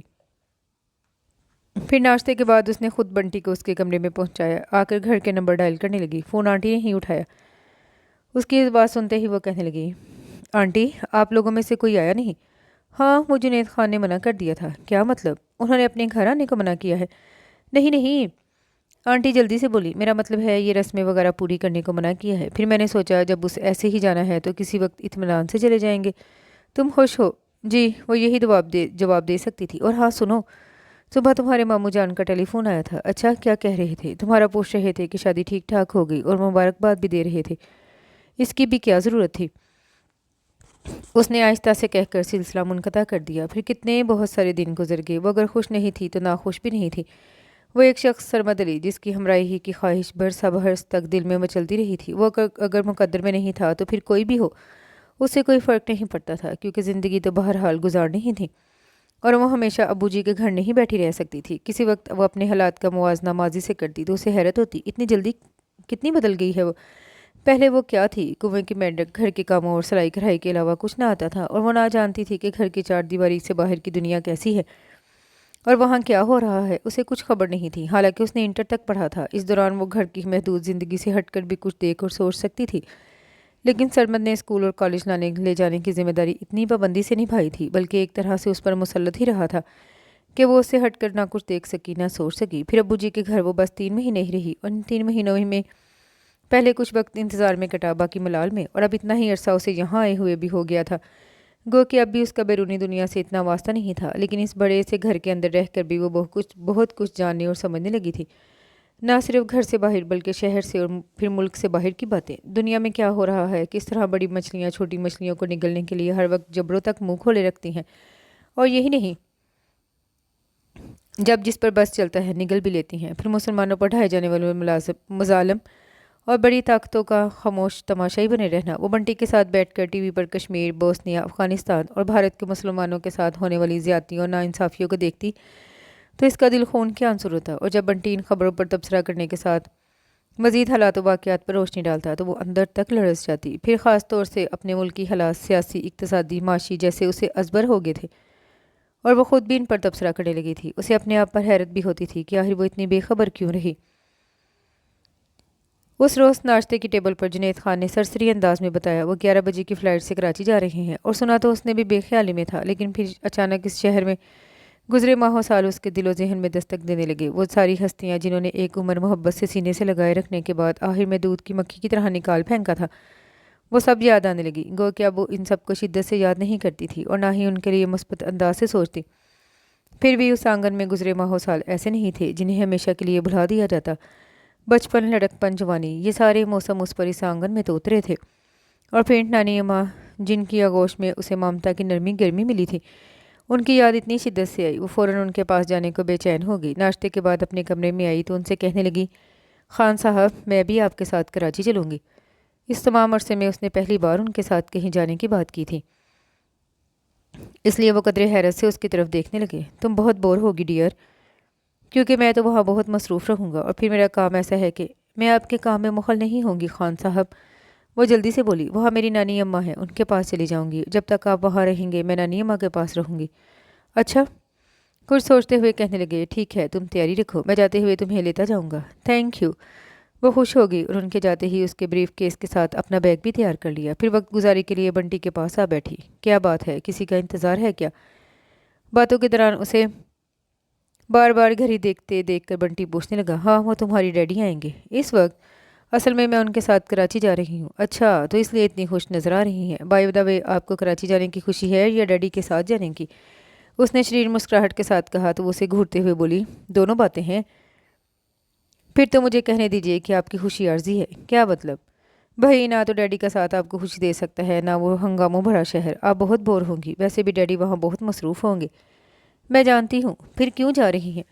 असल में मेरे कुछ अजीज़ हैं, मैं उनसे मिलने जा रही हूँ। फ़र्स्ट टाइम जा रही हैं? नहीं भाई, मैं तो शुरू से वही रही हूँ। यहाँ तो मैं कुछ अर्सा कबल अब्बू जी के साथ आई थी। फिर तफसील बताते हुए कहने लगी, मैं बहुत छोटी थी जब मेरी अम्मी का इंतकाल हो गया। फिर अब्बू जी ने दूसरी शादी की तो मेरी नानी माँ मुझे अपने साथ ले गई। उन्होंने ही मेरी परवरिश की। मेरी शादी पर वो आ नहीं सकी थी और मैं अब उनसे मिलने जा रही हूँ। ये बात है तो फिर वापसी कब होगी? तुम्हारी डैडी के साथ ही। और अगर डैडी कल ही वापस आ गए तब? तब फिर ये उन पर मुनहसर है कि मुझे कुछ दिनों के लिए वहीं छोड़ दें या साथ ले आएं। मैं कुछ कह नहीं सकती। मैं आपको रोक तो नहीं सकता, लेकिन ये ज़रूर कहूँगा कि ज़्यादा दिन वहाँ मत रहिएगा, मैं बहुत अकेला हो जाऊँगा। वो कुछ देर तक उसकी तरफ देखती रही, फिर नाखूनों से क्यूटेक्स खुजरते हुए बोली, एक बात पूछूं बंटी? बुरा तो नहीं मानोगे? नहीं, आप पूछे। तुम्हारे साथ ये हादसा कब और कैसे हुआ? वो उसकी टांग की तरफ इशारा करते हुए बोली, फिर बहुत खामोश नज़रों से उसकी तरफ देखने लगी। ये सवाल तो आपको पहले रोज़ ही पूछना चाहिए था, इतनी देर बाद कैसे ख्याल आया? वो अफसरदा नजर आने लगा। पहले मैंने इसलिए नहीं पूछा कि कहीं तुम्हारी दिल आज़ारी ना हो। अच्छा, वो दुख से हंसा। मैं तो समझा था अब तक आपने गौर ही नहीं किया, देखा ही नहीं कि मैं व्हीलचेयर पर बैठता हूँ, क्योंकि और लोग तो सबसे पहले सवाल ही यही करते हैं। उसके खामोश रहने पर कहने लगा, पहले हैरत का हिसार, फिर अफसोस, तासुफ और आखिर में हमदर्दी। मुझे बेतहाशा गुस्सा आता है, दिल चाहता है इनसे पूछूं अभी रास्ते में आते हुए कितने माजूर लोगों को देखा, और क्या हर एक के पास रुककर उन्होंने इसी तरह अफसोस और हमदर्दी का हिसार किया? अगर नहीं तो फिर मुझसे क्यों? मैं अपने आप को किसी हमदर्दी का मुस्तहिक नहीं समझता। आराम से सारा दिन बैठा रहता हूँ। खिदमत के लिए मुलाजिम मौजूद हैं जो एक आवाज़ पर दौड़े आते हैं, और क्या चाहिए मुझे? हमदर्दी करनी है तो इनसे करें जो वाकई मुस्तहिक है। लेकिन नहीं, वो सब ऐसा क्यों करेंगे? रास्ता चलते लोगों से हमदर्दी के दो बोल बोल कर उन्हें क्या मिलेगा भला? वो बहुत जज्बाती हो गया था। उसे अफसोस होने लगा, इस वक्त क्यों ये सवाल कर बैठी। आई एम सॉरी, मुझे शायद अब भी नहीं पूछना चाहिए था। सॉरी, मुझे आपको ये सब नहीं कहना चाहिए। वो अपने आप पर काबू पाते हुए बोला, आप भी क्या सोचती होंगी कि मैं? नहीं, मैंने ऐसा कुछ नहीं सोचा। वो उसकी बात काट कर बोली, मुझे तुम्हारी बातों से इत्तेफाक है। मैं जानती हूँ लोगों की आदत होती है कि वो उसकी बात अधूरी रह गई, क्योंकि जुनैद खान बड़ी उजलत में अंदर दाखिल हुए और आते ही चलने के लिए कहा। वो उठ खड़ी हुई। ओके बंटी, तुम अपनी रूटीन ख़राब मत करना, मैं जल्दी वापस आऊँगी। फिर मुस्कुराकर उसका हाथ थपका और जुनैद खान के साथ बाहर निकल आई। 2 घंटे बाद वो कराची के एक 5 स्टार होटल में जुनैद खान के साथ लंच कर रही थी। जुनैद खान ने आते ही अपनी फर्म के मैनेजर को फ़ोन कर दिया था कि और किसी भी वक्त ड्राइवर गाड़ी लेकर आने वाला था। तुम्हारी नानीमा का घर कहाँ है? वो पूछने लगा। समनाबाद। समनाबाद? वो पुरसोच अंदाज में उसकी तरफ देखते हुए बोले, ये तो बहुत मुश्किल हो जाएगी। कैसी मुश्किल? अगर पहले तुम्हें समनाबाद छोड़ने जाऊँ तो 2 घंटे लग जाएंगे, जबकि मुझे। वो घड़ी की तरफ देखने लगी। मैं मामू जान को फ़ोन कर देती हूँ, वो आकर मुझे ले जाएंगे। हाँ, ये ठीक है, वरना मेरा वक्त बर्बाद होगा। उन्होंने फ़ौरन उसकी तजवीज़ मान ली तो वो खाने से उठ खड़ी हुई। मामू जान के घर फ़ोन किया तो इत्तेफाक से वो खुद ही मिल गए। उसकी आवाज़ सुनकर बहुत खुश हुए। जब उसने अपना मुद्दा बयान किया तो उन्होंने फ़ौरन आने की हामी भर ली। वो मुतमिन सी हो गई। फ़ोन रख कर जुनैद खान की तरफ मुतवज्जा हुई। वो ब्रीफ केस खोले अपनी फाइलों में उलझे थे। वो बहुत खामोशी से उनके सामने जा बैठी। कुछ देर बाद उन्होंने यूं ही बेख्याली में उसकी तरफ देखा, फिर एकदम पूछने लगे, क्या रहा? मामू जान आ रहे हैं? तुमने उन्हें कमरे का नंबर बता दिया ना? जी ठीक है, वो आए तो तुम उनके साथ चली जाना, और हाँ, मुझे उनका नंबर बता दो। जिस रोज़ वापसी होगी मैं तुम्हें फ़ोन कर दूंगा। आप वहाँ आएंगे नहीं? वो उन्हें नंबर लगवा कर पूछने लगी। अगर फुर्सत मिली तो आ जाऊँगा, वरना तुम मेरी तरफ से माजरत कर लेना।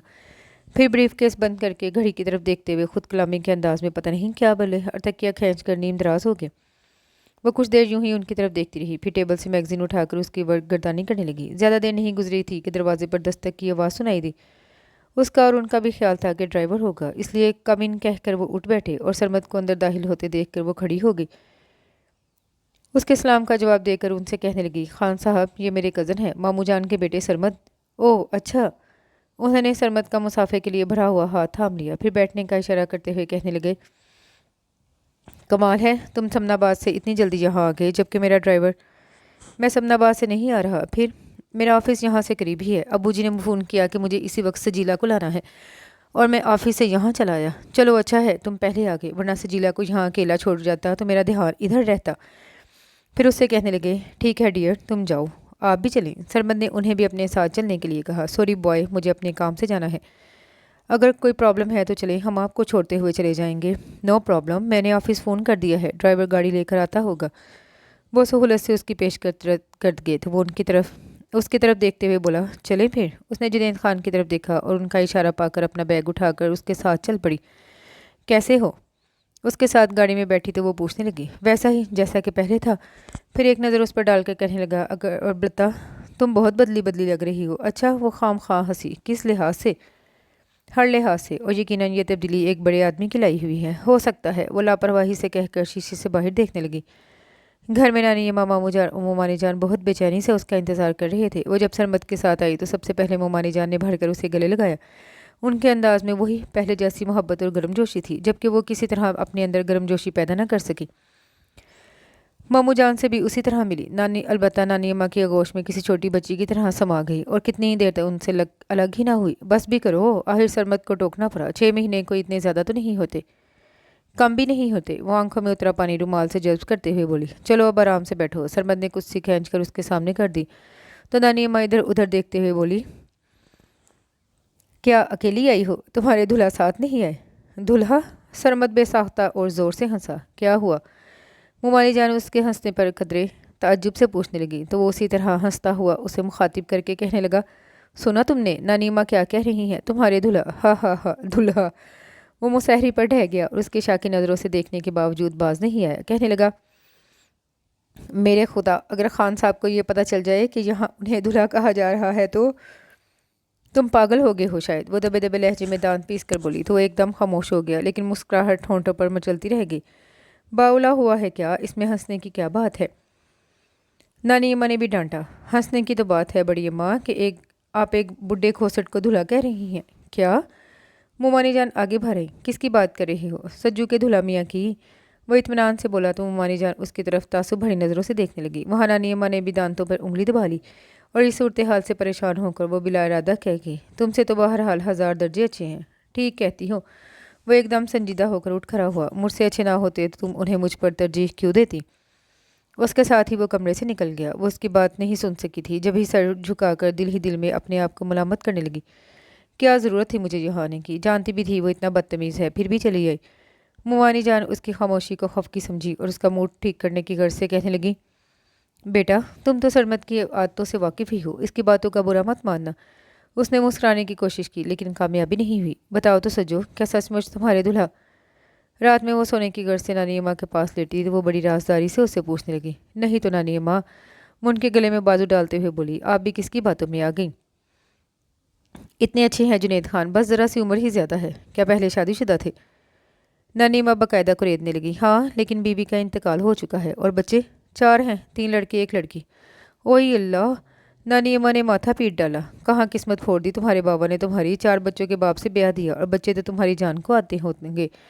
نہیں نانی اماں، یہ سب نہیں ہے، وہ الجھ کر بولی، بچے چھوٹے نہیں ہیں، سب بڑے بڑے ہیں، میرا بیٹا اور بیٹی شادی شدہ ہیں اور وہ ہمارے ساتھ رہتے بھی نہیں۔ تیسرے نمبر کا بھی کچھ دنوں میں یہیں کراچی سیٹ ہو جائے گا اور چوتھا بھی 18-19 سال کا ہے۔ اپنے طور پر اس نے نانی اماں کو مطمئن کرنا چاہا، جبکہ انہوں نے ماتھے کے بعد سینہ پیٹ ڈالا۔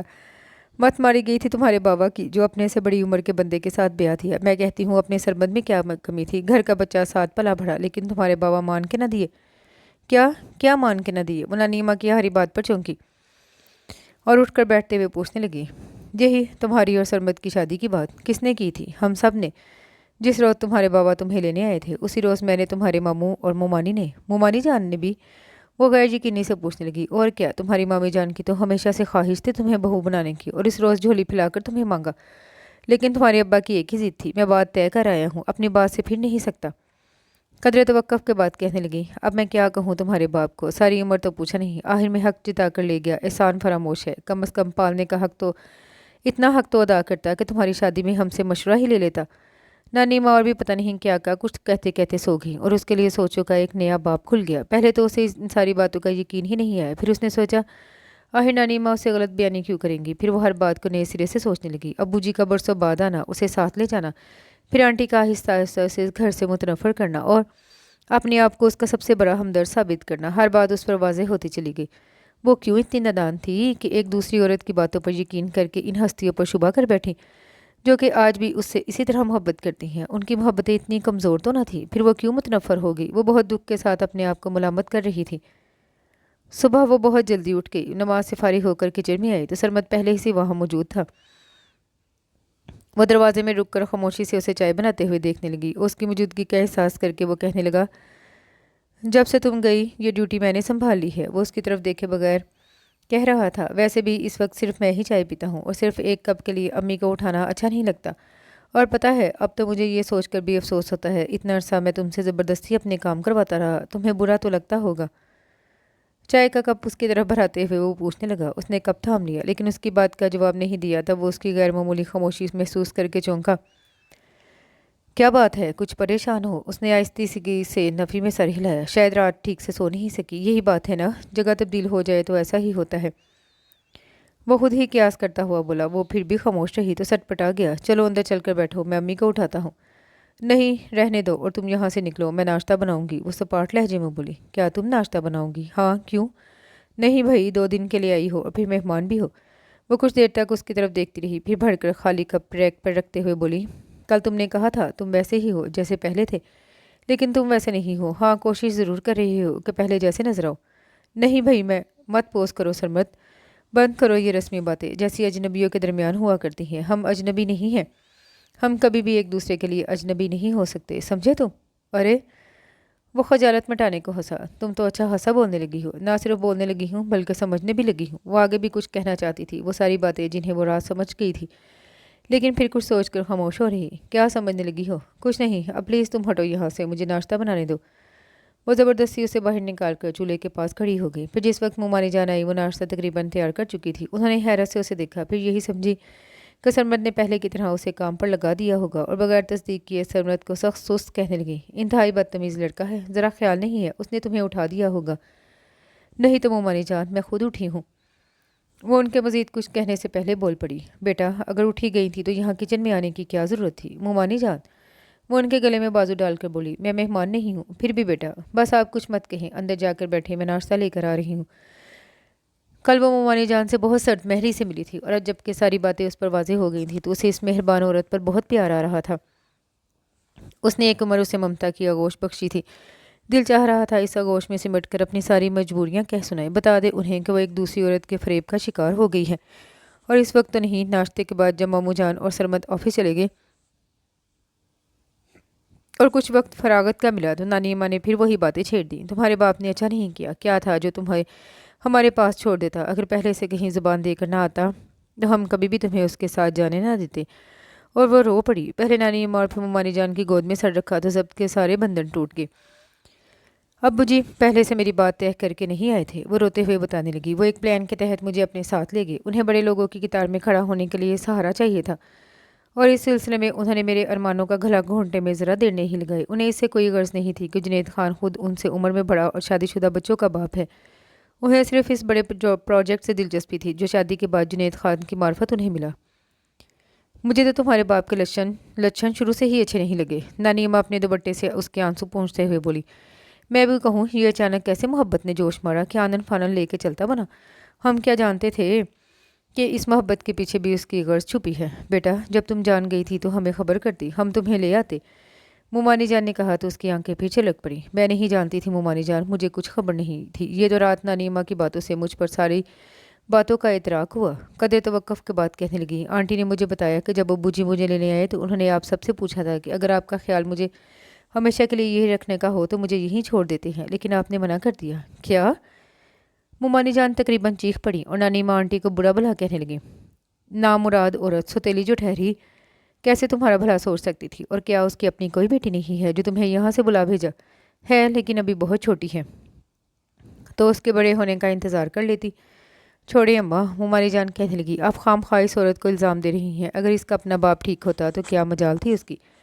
ठीक कहती हो तुम, नानी माँ कायल होकर बोली। फिर उसका सर थपकते हुए कहने लगी। बेटा, अब मैं तुम्हें इसके सिवा क्या कह सकती हूँ कि सब्र करो।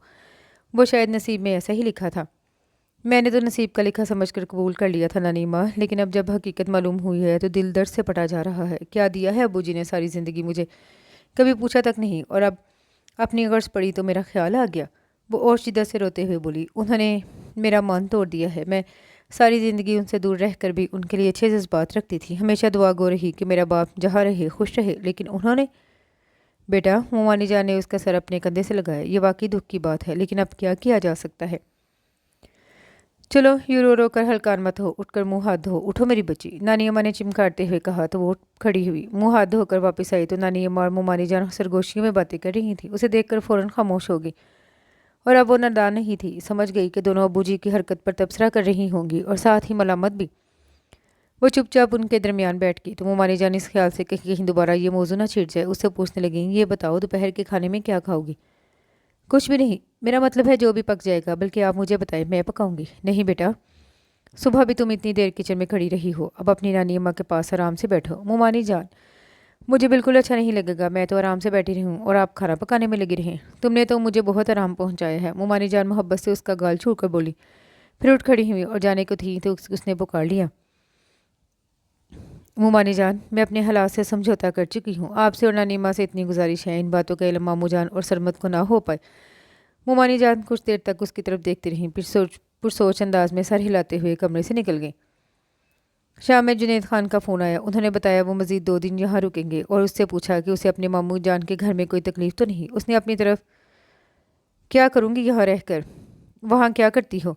कुछ भी न करूँ, फिर भी वहाँ मेरी ज़रूरत है। फिर जैसे अपने आप से बोली, मेरे आने से बंटी कितना अकेला हो गया होगा। ये बंटी कौन है? वो पूरी तरह उसकी तरफ मतवज्जा था। जब ही उसकी अपने आप से की गई बात सुन ली। खान साहब का सबसे छोटा बेटा?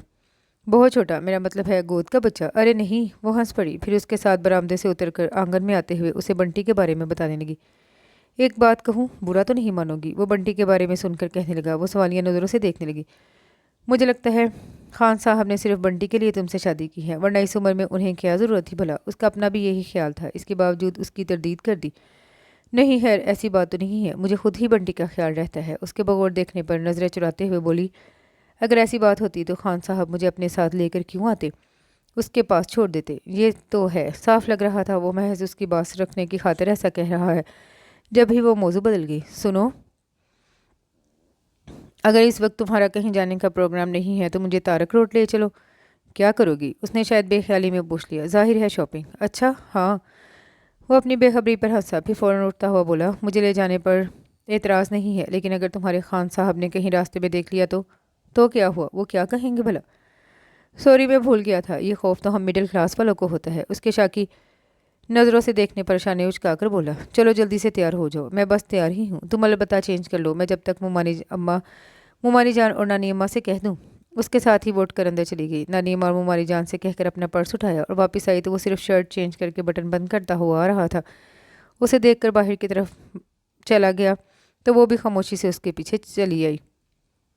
2 दिन पलक झपकते हुए गुजर गए। तीसरे दिन सुबह भी वो नाश्ते से फारिग होकर बैठी ही थी कि जुनैद खान का फ़ोन आ गया। उन्होंने पहली बात वापसी की कही, फिर शायद मुरवतन उससे पूछने लगे, तुम्हारा क्या इरादा है? अगर मज़ीद यहाँ रहना चाहो तो? नहीं खान साहब, मैं आपके साथ चलूँगी। वो फ़ौरन बोल पड़ी। गुड। वो जैसे खुश हो गए। आप यहाँ आएंगे? मेरा मतलब है मुझे लेने? वो पूछने लगी और उससे पूछा कि उसे अपने मामू जान के घर कोई तकलीफ़ तो नहीं। उसने अपनी तरफ से उन्हें पूरा इत्मीनान दिलाया और जब फ़ोन रख कर पलटी तो सरमद अपने कमरे से निकल रहा था। उसे वहाँ खड़ा देखकर पूछने लगा, किसका फ़ोन था? जुनैद खान का। वो मुख्तसर जवाब देकर जाना चाहती थी कि वो सामने आ गया। उस बुड्ढे को तुम्हारे बगैर चैन नहीं है सरमद, उसने टोका। अब अगर तुमने खान साहब के लिए ऐसे अल्फाज इस्तेमाल किए तो मैं मामू जान से तुम्हारी शिकायत कर दूंगी। क्या कहोगी उनसे? वो मुस्कुराहट दबाकर बोला, तुम्हारा सर। वो चिढ़कर बोली और पलटकर दूसरे रास्ते से जाना चाहती थी कि वो फिर सामने आ गया। खफा क्यों होती हो? तुम ऐसी बातें क्यों करते हो? चलो माफ़ कर दो। वो बाकायदा हाथ जोड़कर बोला। ये बताओ क्या कह रहे थे तुम्हारे खान साहब? कोई ख़ास बात नहीं, बस कह रहे थे अभी 2 दिन यहीं रुकेंगे। तो तुम अभी रहोगी ना? नहीं, मैं उनके साथ ही वापस जाऊंगी। इतनी जल्दी?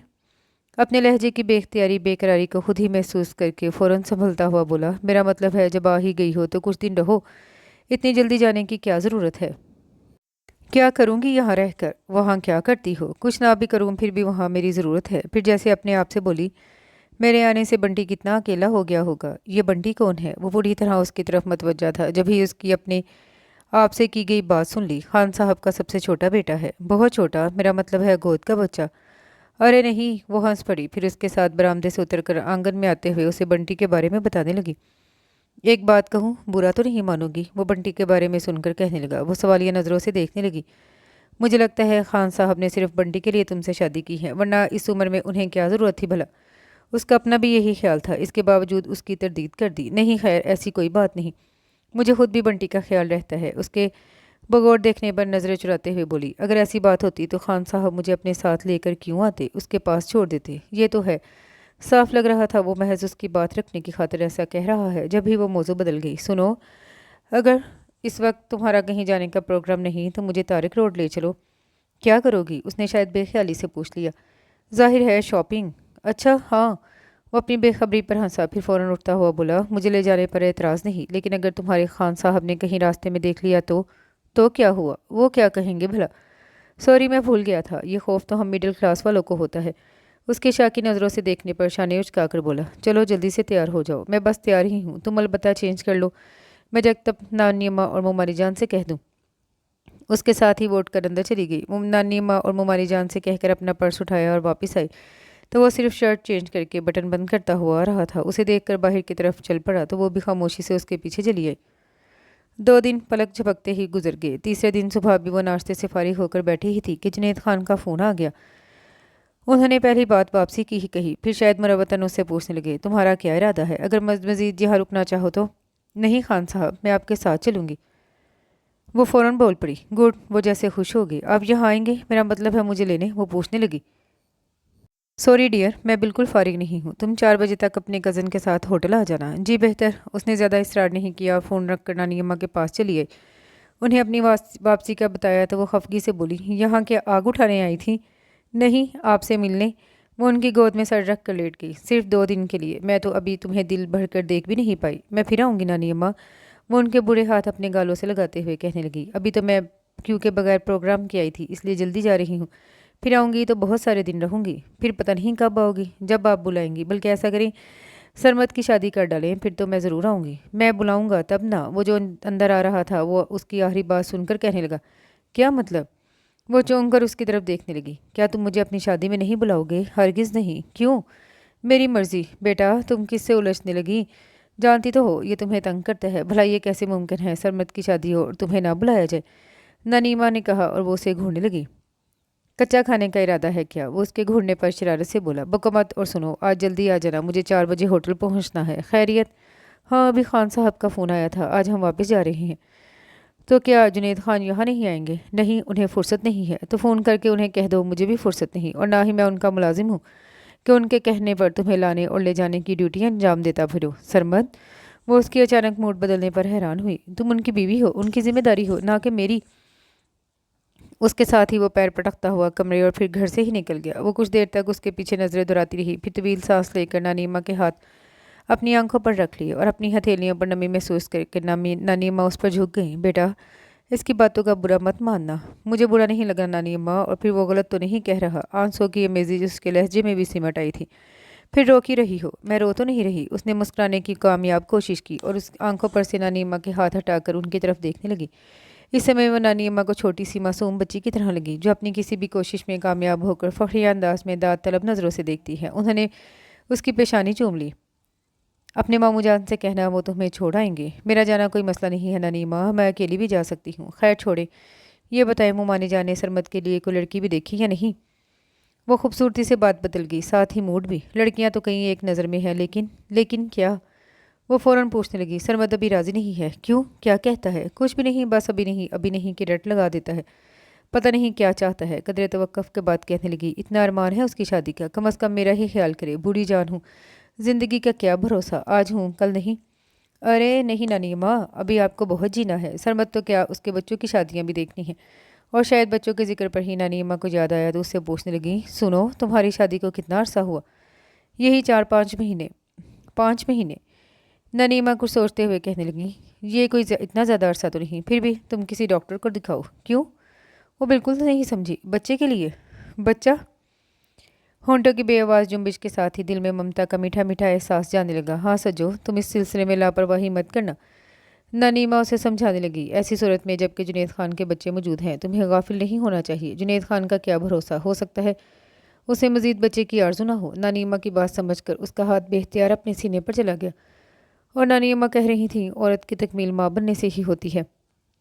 अल्लाह ना करे जो तुम अधूरी रहो, और फिर अपने लिए तो और भी, तुम्हारे लिए तो और भी ज़रूरी है, क्योंकि जुनैद खान बड़ा आदमी है। अगर तुम्हारी औलाद ना हुई तो सारी दौलत उसकी पहली औलादें ले जाएंगी। और तुम? नानी अम्मा, उसने टोक दिया, कैसी बातें कर रही हैं आप? मैं गलत नहीं कह रही, तुम्हें आने वाले हालात से आगाह कर रही हूँ। तुम अभी बच्ची हो।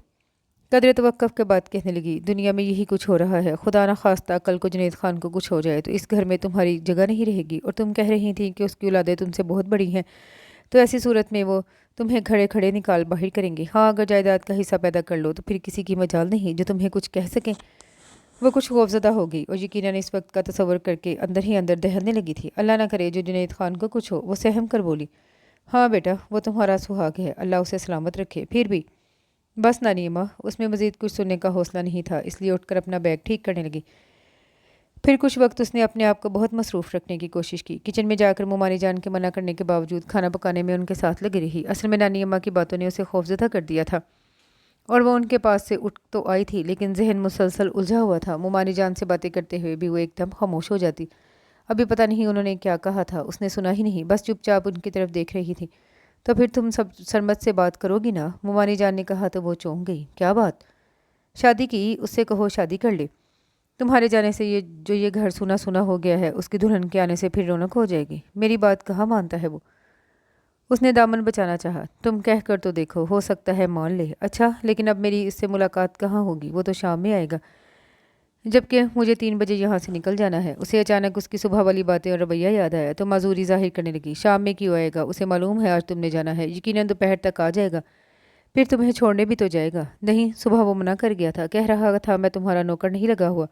اچھا، مومانی جان ہنس پڑی، یوں ہی مذاق میں کہہ گیا ہوگا۔ نہیں مومانی جان، وہ سنجیدہ تھا۔ ارے نہیں بیٹا، تم دیکھنا، وہ ضرور آئے گا۔ سنجیدہ تو وہ زندگی میں کبھی ہوا ہی نہیں، مومانی جان نے یقین سے کہا، اور وہ واقعی دوپہر کے کھانے پر موجود تھا۔ اس کا دل چاہا تمہیں تو فرصت نہیں تھی، پھر کیسے آگے؟ لیکن وہ کچھ اتنا سنجیدہ اور لاتعلق سا نظر آ رہا تھا کہ اس میں ہمت ہی نہ پیدا ہوئی۔ کھانے کے بعد وہ اپنے کمرے میں چلا گیا تو وہ بھی کچھ دیر آرام کی غرض سے نانی اماں کے پاس لیٹ گئی۔ مومانی جان بھی وہیں آ گئی تھی۔ پھر ادھر ادھر کی باتوں میں وقت گزرنے کا پتہ ہی نہ چلا۔ ٹھیک 3 بجے آ کر وہ کچھ روٹھے روٹھے لہجے میں بولا، چلو تمہیں چھوڑاؤں۔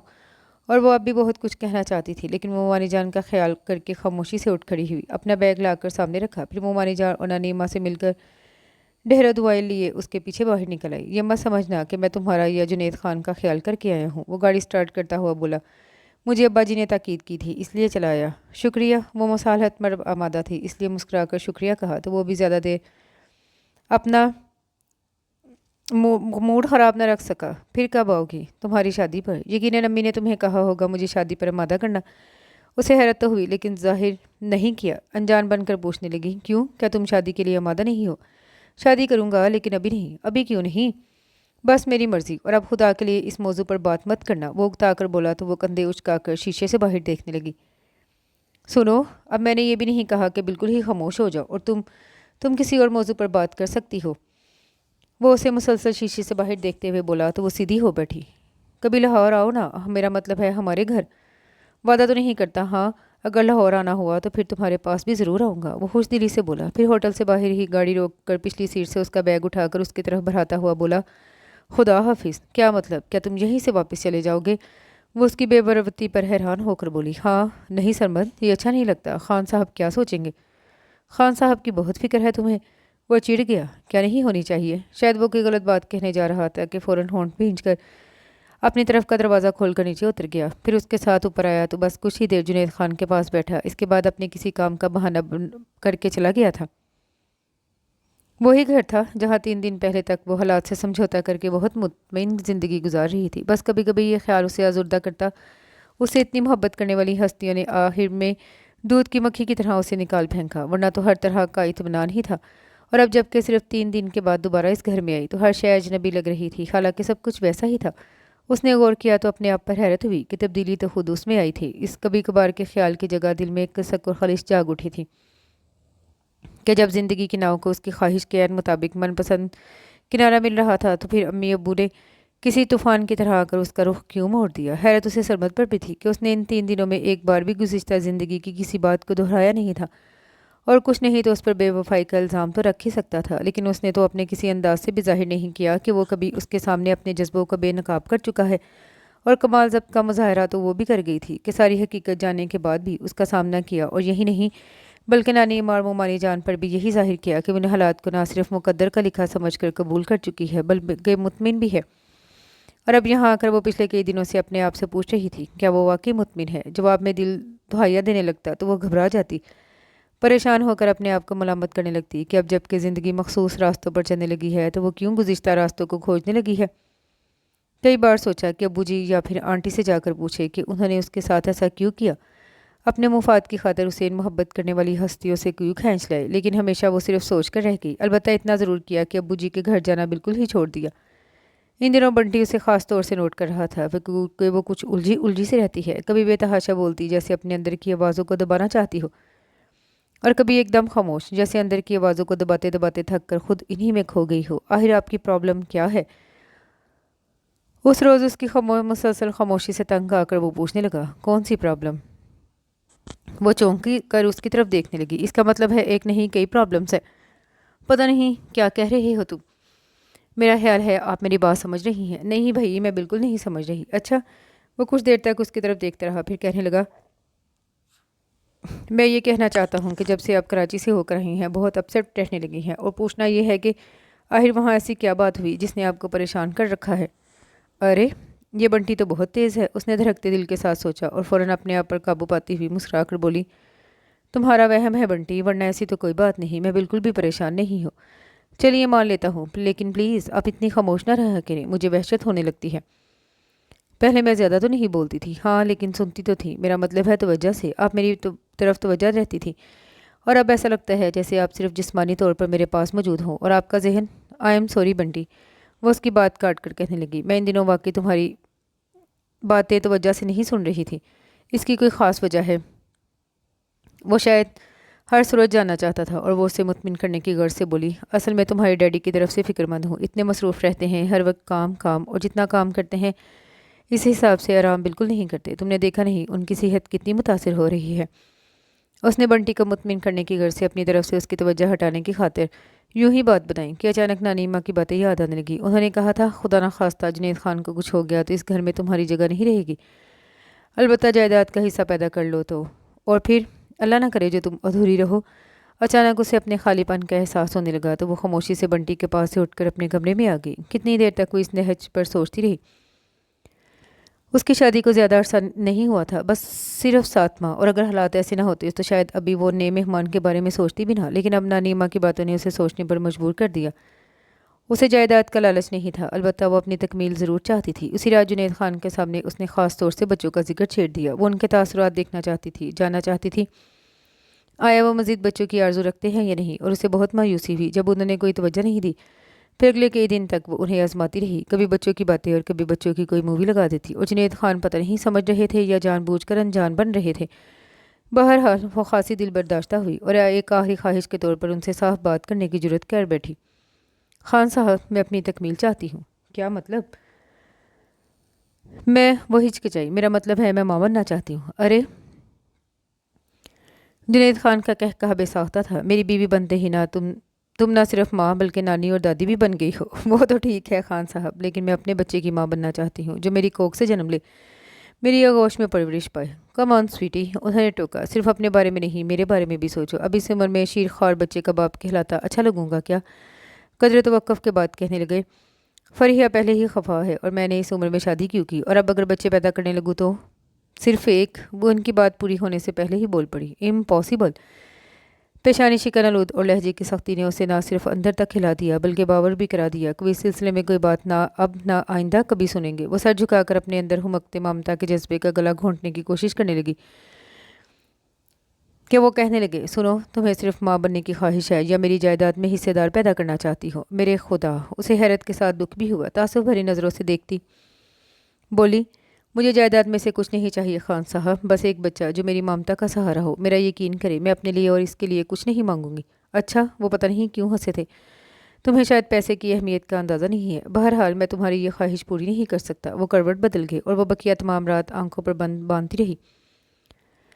جنید خان نے اسے اندھیرے میں نہیں رکھا تھا، نہ ہی اس کا دل رکھنے کی خاطر کوئی آس دلائی تھی، بلکہ انہوں نے واضح الفاظ میں اس کی خواہش رد کر دی تھی، اور ہونا تو یہ چاہیے تھا وہ ہر بات کی طرح اسے بھی نصیب کا لکھا سمجھ کر قبول کر لیتی، لیکن اس کے برعکس وہ کسی طرح بھی اس تلخ حقیقت کو قبول نہیں کر پا رہی تھی، گو کہ کوشش ضرور کر رہی تھی کہ اپنے اندر ہمکتے ممتا کے جذبے کو ہمیشہ کے لیے دفن کر دے، لیکن جتنا وہ اس جذبے کو دباتی اتنا ہی زیادہ وہ سر ابھارتا اور وہ بے چین ہو جاتی۔ کوئی معصوم فرشتہ، کوئی ننھا منھا سا وجود اس کی آغوش میں سمائے تو اسے اپنا آپ معتبر لگے۔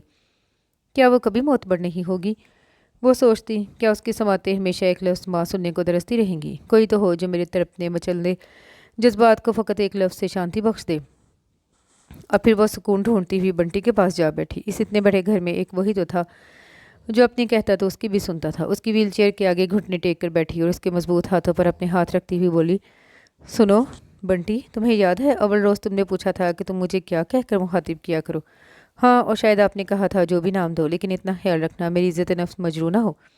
वो सोचता हुआ बोला, हाँ मैंने ऐसा ही कहा था, फिर तुमने मुझे कोई नाम क्यों नहीं दिया? बस यूं ही। वो इसकी हालत से बेखबर लापरवाही से बोला, यूं ही। होंठों की अब बेआवाज़ जुम्बिश के साथ ही वो उसकी तरफ देखे गई। वो कोई नन्ना मुन्ना सा मासूम फरिश्ता नहीं था जिसकी आगोश में समा जाता और जिसे वो सीने में भींच कर ममता की प्यास बुझाती। वो तो बस उससे चंद बरस ही छोटा था, फिर भी उसके चेहरे को हाथों के प्याले में लेकर बोली, सुनो तुम मुझे माँ क्यों नहीं कहते? माँ? वो शायद हंसना चाहता था लेकिन पता नहीं क्यों हंस नहीं सका। हाँ बंटी, तुम मुझे मम्मी कहो या मम्मा, या ऐसा ही को लफ्ज़ जो तुम्हें अच्छा लगे। अच्छा, वो हल्के से मुस्कुराया, मुझे आपको मामा कहने में कोई एतराज़ नहीं, लेकिन लेकिन क्या? वो बेताबी से बोली, आप मेरी मामा लगती नहीं हैं, तुम्हारी मामा तो बहुत खूबसूरत होंगी। वो गैर इरादी तौर पर दोनों हाथों से अपना चेहरा छूने लगी। मेरा ये मतलब नहीं है, वो उसकी हरकत से महसूस होकर बोला। मेरा मतलब है उम्र में आप मुझसे इतनी बड़ी नहीं हैं। तो क्या हुआ? हूँ तो मैं तुम्हारी मम्मा, और जब तुम इस रिश्ते को तस्लीम भी कर रही हो तो फिर मम्मा कहने में क्या हर्ज है? आपको बुरा नहीं लगेगा? नहीं भाई, मैं खुद तुमसे कह रही हूँ और मुझे बहुत अच्छा लगेगा। अच्छा तो मामा जी, अब आप यहाँ से उठकर ऊपर बैठें। मुझे बिल्कुल भी अच्छा नहीं लग रहा कि मेरी माँ मेरे पैरों के पास बैठी है। वो उसके कंधों पर हाथ रख कर उठाने की कोशिश करता हुआ बोला तो एकदम बेख्तियार होगी। उसके हाथ थाम कर वो कभी होंठों से लगाती, कभी आंखों से, और बंटी उसकी कैफियत और वालहाना अंदाज पर हैरान हो रहा था। उसने ज़िंदगी में कभी बहुत ज़्यादा की आर्जू नहीं की थी, बस जो मिल गया उसी पर कनायत करती। हो सकता है कनायत करना उसकी मजबूरी रही हो, क्योंकि दुनिया में वाहिद हस्ती अब्बू जी जिन पर वो हक रखती थी, और उन्होंने कभी उसकी खबर नहीं ली। जो खबरगिरी करते थे उन पर अब्बू जी जितना हक बहरहाल नहीं था, इसलिए उनकी तरफ से जो मिल गया उसे ही बहुत समझ लिया। और अब बंटी पर भी उसके इतना हक नहीं था जितना कि अपनी पेट की औलाद पर हासिल होता है। इसलिए उसकी तरफ से मोहब्बत के चंद बोलों को उसने बहुत कुछ समझ लिया था। पता नहीं उसकी ममता के तड़पते मचलते जज्बे की को तस्कीन मिली थी कि नहीं, लेकिन इतना ज़रूर था कि वो मुतमिन होने लगी थी कि चलो कोई माँ कहने वाला तो है। क्या हुआ जो वो उसे जन्म देने की सजावार नहीं हुई? क्या हुआ जो वो उसे अपनी आगोश में नहीं समेट सकती? और क्या हुआ जो उसकी आबपारी उसने अपने लहू से नहीं की? ये ही बहुत है, उसने माँ कहकर अधूरेपन के एहसास को मिटा दिया। इन दिनों वो कुछ मगन सी होकर बंटी की नाजबरदारियों में मसरूफ़ थी। जब भी उसने गौर नहीं किया, जुनैद खान कुछ थके थके से रहने लगे हैं। वो जो अपनी उम्र से 10 साल कम नजर आते थे, अब इतने ही बरस आगे जाकर खड़े हो गए थे। उस रोज़ वो जुनैद खान के ऑफिस जाने के बाद बंटी के साथ बैठी कोई मूवी देख रही थी कि फ़ोन की बेल सुनकर उठ खड़ी हुई तो दूसरी तरफ जुनैद खान का पीए था। उसने बताया जुनैद खान की तबीयत ठीक नहीं और वो इस वक्त हॉस्पिटल में है। क्या हुआ है उन्हें? वो एकदम परेशान होगी। उससे हॉस्पिटल का मालूम करके ड्राइवर को गाड़ी निकालने के लिए कहा और जल्दी से बंटी के पास आकर बताने लगी, सुनो बंटी, तुम्हारे डैडी हॉस्पिटल में है और मैं उनके पास जा रही हूँ। परेशानी उसके चेहरे और आवाज़ में सिमट आई थी, जबकि बंटी ने बड़े सुकून से इस खबर को सुना और इत्मीनान से कहने लगा, कम ऑन मामा, वो यूं ही चेकअप के लिए गए होंगे। नहीं बंटी, उनके पीए का फ़ोन था, उसने बताया है उनकी तबीयत ख़राब है। अच्छा, उसने फिर भी कोई ख़ास नोटिस नहीं लिया? काम की टेंशन होगी, और प्लीज़ आप इतने परेशान ना हो। वो जल्दी से बाहर निकल आई। ड्राइवर गाड़ी लिए मुंतज़िर था। वो उसे हॉस्पिटल का बताकर बैठ गई। जुनैद खान के पास पहुंची तो उन्होंने कदरे हैरत से उसे देखा, फिर पूछने लगे, तुम यहाँ कैसे आई? मेरा मतलब है तुम्हें किसने बताया मैं यहाँ हूँ? आप कैसे हैं खान साहब? वो उनकी बात नज़रअंदाज करते हुए बोली, एकदम फर्स्ट क्लास। पता नहीं उन्होंने लहजे को फ्रेश रखने की कामयाब कोशिश की या बाकी वो इतने फ्रेश थे। वो समझ नहीं सकी। क्या हुआ है आपको? वो अब भी परेशान थी। कुछ नहीं, बस सीने में मामूली सा दर्द था तो चेकअप के लिए चलाया। उसी वक्त डॉक्टर साहब अंदर आए तो जुनैद खान के साथ वो भी उनकी तरफ मुतवज्जा हो गई और डॉक्टर साहब आते ही कहने लगे, खान साहब अब मज़ीद ताहीर आपके लिए नुकसानदेह होगी, आपको फ़ौरन बाईपास के लिए लंदन जाना चाहिए। जुनैद खान ने इस बात में सर हिलाया, फिर उसकी तरफ इशारा करते हुए कहने लगे, डॉक्टर यूनुस, इनसे मिले, ये मेरी मिसिस हैं। How are you? Doctor Yunus उसकी तरफ देखकर हल्के से मुस्कुराए। Fine thank you. Mrs Khan, आप मेरे साथ हैं? डॉक्टर यूनुस ने कहा तो वो जुनैद खान की तरफ देखने लगी, फिर उनका इशारा पाकर डॉक्टर साहब के पीछे चल पड़ी। डॉक्टर यूनुस उसे लेकर अपने कमरे में आए और बैठने का इशारा करते हुए बोले, जुनैद खान अपनी सेहत पर बिजनेस को तरजीह दे रहे हैं। इन्हें हार्ट ट्रबल की शिकायत है और मैं गुज़िश्ता 3 माह से इन्हें बाईपास के लिए कह रहा हूँ और वो हैं कि आज कल पर टालते जा रहे हैं। आप प्लीज़ इन्हें समझाएं मिसिस खान कि मज़ीद ताख़ीर नुकसानदेह होगी। वो कदर तवक्कुफ़ के बाद कहने लगी, मैं कुछ मेडिसिन लिख कर दे रहा हूँ, ये पाबंदी से इस्तेमाल कराएं और इस हफ्ते मुकम्मल रेस्ट कराएं। किसी किस्म की कोई टेंशन नहीं होनी चाहिए। अगले हफ्ते इन्हें लंदन में होना चाहिए। मैं वहाँ के डॉक्टर से बात करके आपको मुतला कर दूंगा। बात के इख्तिताम पर उन्होंने बगौर उसकी तरफ देखा। वो गुमसुम बैठी थी। मिसिस खान, انہوں نے متوجہ کیا تو وہ چونک کر ان کی طرف دیکھنے لگی۔ Any problem? اس نے نفی میں سر ہلایا۔ آپ میری بات سن رہی تھیں؟ وہ پوچھنے لگے۔ جی۔ ذرا بتائیے میں نے کیا کہا؟ اگلے ہفتے خان صاحب کو لندن میں ہونا چاہیے۔ اس کا انداز کھویا کھویا تھا۔ کس سلسلے میں؟ بائی پاس کے لیے؟ ہاں۔ انہوں نے حیرت سے اسے دیکھا کہ بظاہر وہ کسی طرح بھی ان کی طرف متوجہ نہیں لگ رہی تھی۔ اب میں جاؤں؟ وہ اجازت طلب نظروں سے دیکھنے لگی۔ ہاں، اور پلیز خیال رکھیے گا، خان صاحب کے لیے ریسٹ بہت ضروری ہے۔ میرا یہ خیال تھا کہ وہ یہیں رہتے، لیکن وہ اس کے لیے تیار نہیں ہے۔ آپ فکر نہ کریں، میں ان کا خیال رکھوں گی۔ اس نے یقین دلایا اور ان کے کمرے سے نکل آئی۔ پھر پورا ہفتہ اس نے ڈاکٹر یونس کی ہدایت پر عمل کرتے ہوئے جنید خان کو مکمل ریسٹ دیا، یہاں تک کہ ان کا پی آفس کی کوئی انتہائی ضروری فائل لے کر بھی آتا تو اس پر جنید خان کے سائن کروانے ہیں تو وہ اسے بھی باہر ہی سے لوٹا دیتی۔ وہ جانتی تھی فائل ہاتھ میں لیتے ہی جنید خان کو بہت سارے کام یاد آ جائیں گے، اور اگر وہ خود نہ بھی گئے تو اس ٹینشن میں ضرور مبتلا ہو جائیں گے کہ پتہ نہیں ان کا وہ کام ہوا کہ نہیں، اور کسی بھی قسم کی ٹینشن ان کے لیے سخت نقصان دہ تھی۔ وہ انہیں بالکل بچوں کی طرح ٹریٹ کر رہی تھی کہ بعض اوقات تو وہ جھنجلا جاتے اور کچھ شائستہ قسم کی گالیوں سے بھی نواز دیتے۔ وہ سب کچھ خاموشی سے سن لیتی۔ اس دوران وہ انہیں لندن جانے کے لیے بھی آمادہ کرتی رہی تھی، جس کے لیے وہ بالکل پہلے تیار نہیں تھے، محض اپنے بزنس کی وجہ سے، اور لندن جانے کا وقت کا ضیاع سمجھ رہے تھے۔ بہرحال وہ انہیں قائل کرنے میں کامیاب ہو گئی۔ جس روز وہ ان کے ساتھ جانے والی تھی اس روز زرمت کا فون آ گیا۔ اتفاق سے اس نے ریسیو کیا اور اس کی آواز سنتے ہی وہ کہنے لگا، کیا بات ہے، بہت مصروف رہنے لگی ہو؟ کیا مطلب؟ میں پہلے بھی 2-3 بار فون کر چکا ہوں لیکن تم سے بات نہ ہو سکی کیونکہ تمہارے ملازم نے تمہیں بلانے سے صاف انکار کر دیا کہ تم بہت مصروف ہو۔ ہاں، اصل میں خان صاحب، وہ اپنی مصروفیت کا سبب بتانا چاہتی تھی کہ وہ بول پڑا۔ کیا ہوا؟ فوت ہو گئے تمہارے خان صاحب؟ اللہ نہ کرے، وہ بے اختیار بولی اور بے اختیار ہی رو پڑی۔ ارے ہیلو سجو، ہیلو، تم نے ایسی بات کیوں کہی؟ وہ روتے ہوئے بولی۔ آئی ایم سوری، میں نے تو یوں ہی میں مذاق میں بھی ایسی بات نہیں سن سکتی، سمجھے تم؟ سنو، تمہیں کیا خان صاحب سے بہت محبت ہے؟ ہاں، اس لیے کہ وہ میرا سہاگ ہے، میرا صاحبان ہے، اور اس صاحبان سے نکل کر پوری دنیا میں میرے لیے کہیں امان نہیں۔ قدرے توقف کے بعد اپنے آپ پر قابو پاتے ہوئے بولی، یہ بتاؤ تم نے فون کیوں کیا؟ میں ایک کام کے سلسلے میں لاہور آ رہا ہوں، پوچھنا یہ تھا کہ تم سے ملاقات ہو سکے گی؟ تم اگر میرے گھر آنا چاہو تو ضرور آؤ، لیکن مجھ سے ملاقات یوں نہیں ہو سکے گی کہ میں آج خان صاحب کے ساتھ لندن جا رہی ہوں۔ کس سلسلے میں؟ خان صاحب کے بائی پاس کے لیے۔ ارے، وہ شاید اسے حوصلہ دینے کو الفاظ ڈھونڈنے لگا تھا کہ وہ کہنے لگی، دعا کرنا سرمد، اللہ میاں مجھے کسی آزمائش میں نہ ڈالے، میرا صاحبان میری چھت ہمیشہ سلامت رہے۔ اس کے ساتھ ہی اس نے بہت آہستگی سے ریسیور کریڈر پر رکھ دیا۔ اس نے اپنی زندگی میں اتنے تنہا، اداس اور فارغ دن نہیں گزارے تھے جتنے کہ لندن میں قیام کے دوران گزارے۔ بس پہلے دن ہی وہ جنید خان کے ساتھ ہاسپٹل گئی۔ اس کے بعد سے ان سے ملنے کی اجازت نہیں تھی۔ اس کا خیال تھا وہ ان کی تیمارداری کو وہیں ان کے پاس موجود رہے گی، لیکن اس کی اجازت نہیں تھی۔ بائی پاس کے بعد وہ ایک بار انہیں دیکھنے کی غرض سے گئی۔ ریسیپشن پر جا کر جب اس نے جنید خان کا نام لیا تو وہاں موجود لڑکی نے وہیں بیٹھے بیٹھے ایک بٹن آن کیا اور سامنے اسکرین روشن ہو گئی۔ اس نے دیکھا جنید خان سو رہے تھے اور ان سے متعلق ہدایت کا چارٹ جسے وہ لڑکی روانی سے پڑھ کر اسے سنانے لگی۔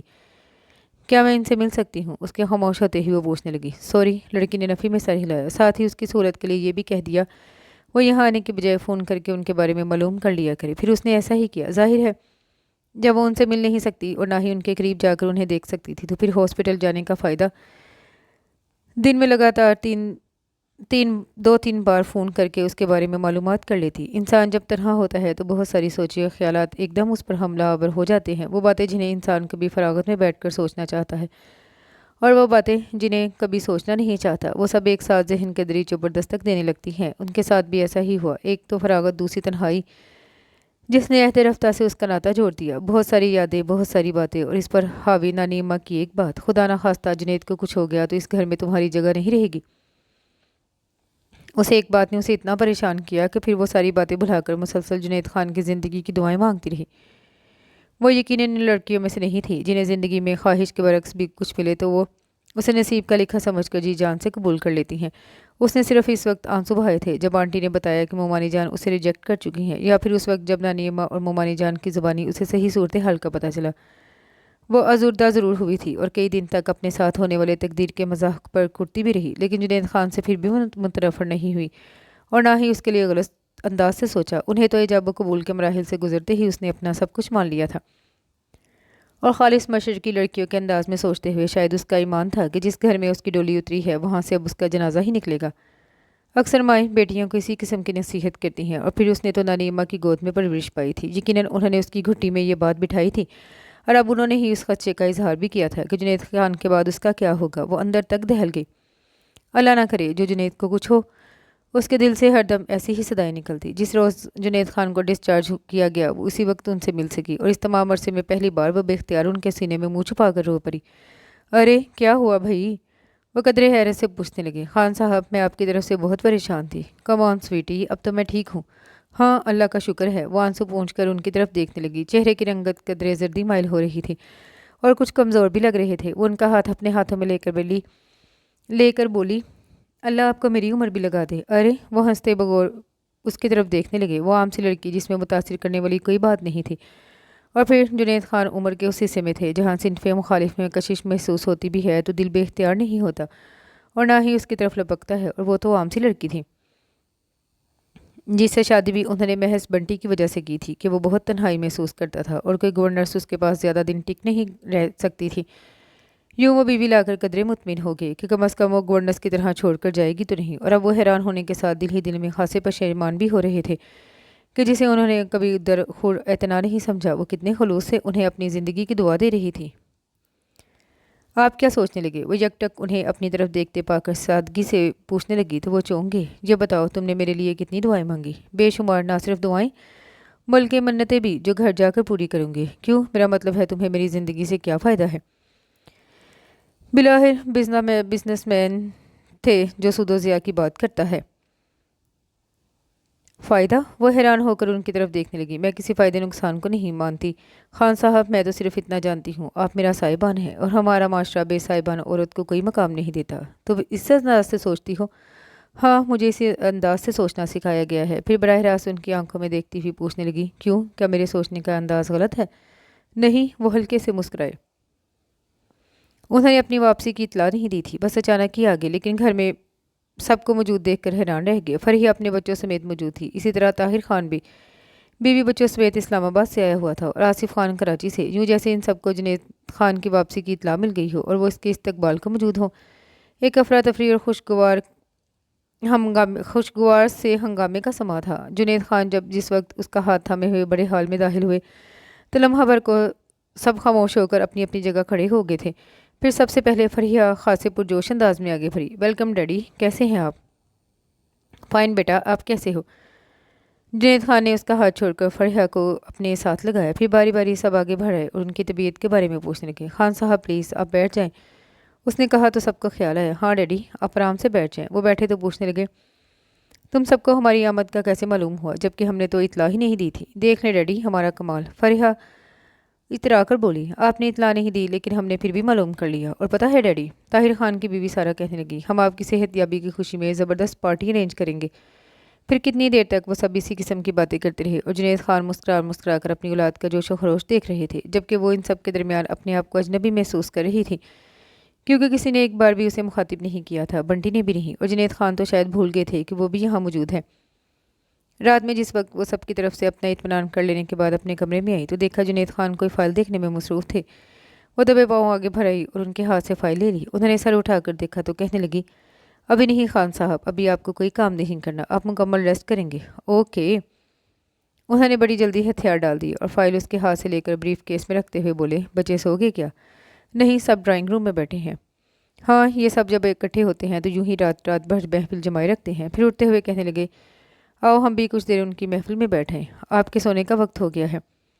उसने घड़ी की तरफ इशारा किया। अब तो सोना ही सोना है, उन्होंने कहा और उसके कंधे पर हाथ रखकर कमरे से निकल आए।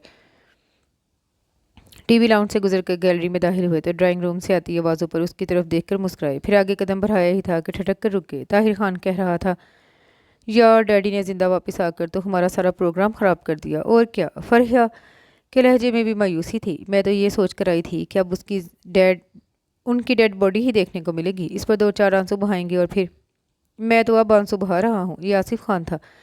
पता है मैंने तो आशी से ये कहा है कि कराची वाला प्रोजेक्ट मेरी ज़ाती मलकियत है। अब अगर उसे ये मालूम होगा कि वो मेरा नहीं मेरे डैड के है तो मेरी कितनी सुबकी होगी।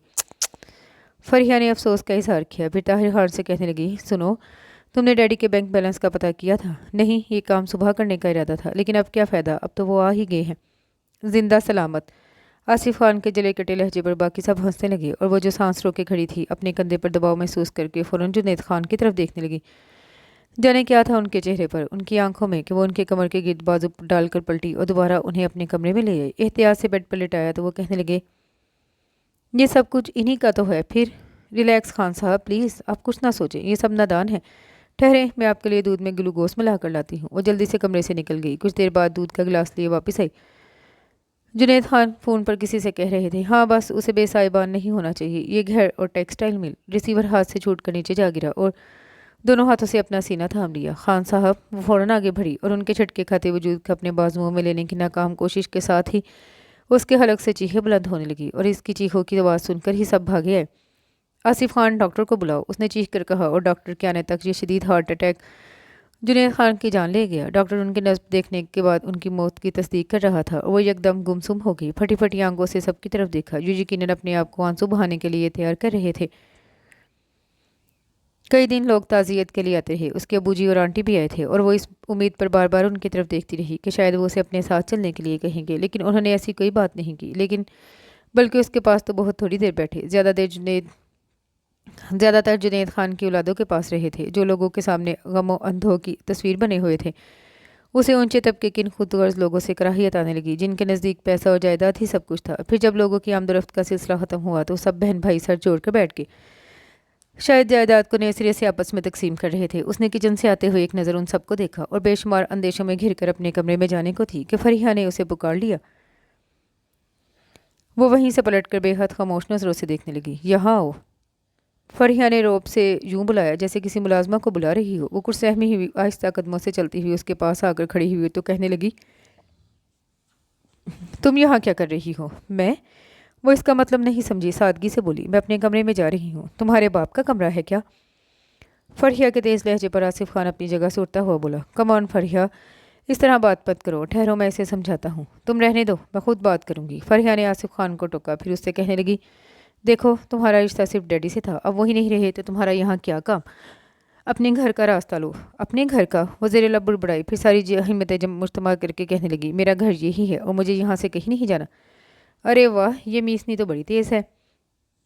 फरीहा ने बाकियों की तरफ देखते हुए उसका मजाक उड़ाया। इससे पहले कि हिस्सा मांगने लगे, निकाल बाहर करो, शुमाइला ने सफाकी से कहा तो बाकी सब उससे इत्तफाक करने लगे। वो डर कर कदम कदम पीछे हटने लगी। उसी वक्त मुलाजिम ने आकर जुनैद खान के वकील की आमद का बताया तो सब एकदम खामोश हो गए और आंखों ही आंखों में एक दूसरे से जाने क्या इशारा किया तो वो जो राह फरार ढूंढ रही थी फ़ौरन अपने कमरे में आ गई। उसे इन सब की बातों ने बहुत दुख पहुंचाया था और वह अपने आप को एकदम तनहा और बेबस महसूस करके रो पड़ी।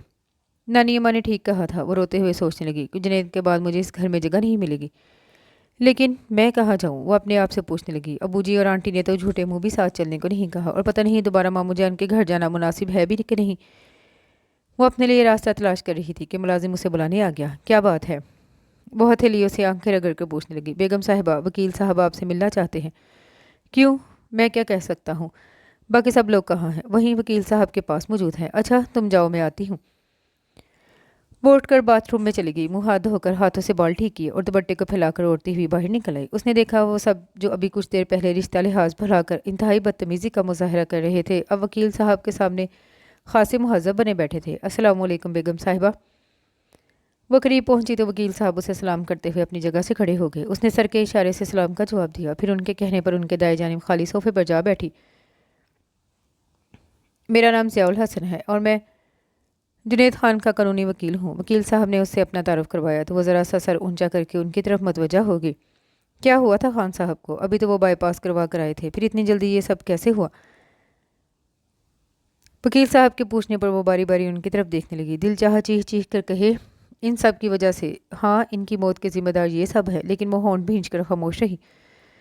मुझे बेहद अफसोस है बेगम साहिबा, मरहूम बहुत अच्छे इंसान थे। आप अपने आखिरी वक्त में वो मुझ पर फ़ोन पर मुझसे बात कर रहे थे। उसकी आंखों में ढेर सारा पानी जमा हो गया तो उसने सर झुका लिया। वकील साहब कुछ देर खामोश रहे, फिर अपना ब्रीफ केस खोलते हुए कहने लगे, मैं जानता हूँ अभी आप लोगों का जख्म ताज़ा है, लेकिन मैं भी अपने फ़र्ज़ से मजबूर हूँ। खान साहब की हिदायत थी मैं जल्द से जल्द आपकी अमानतें आप तक पहुँचा दूँ।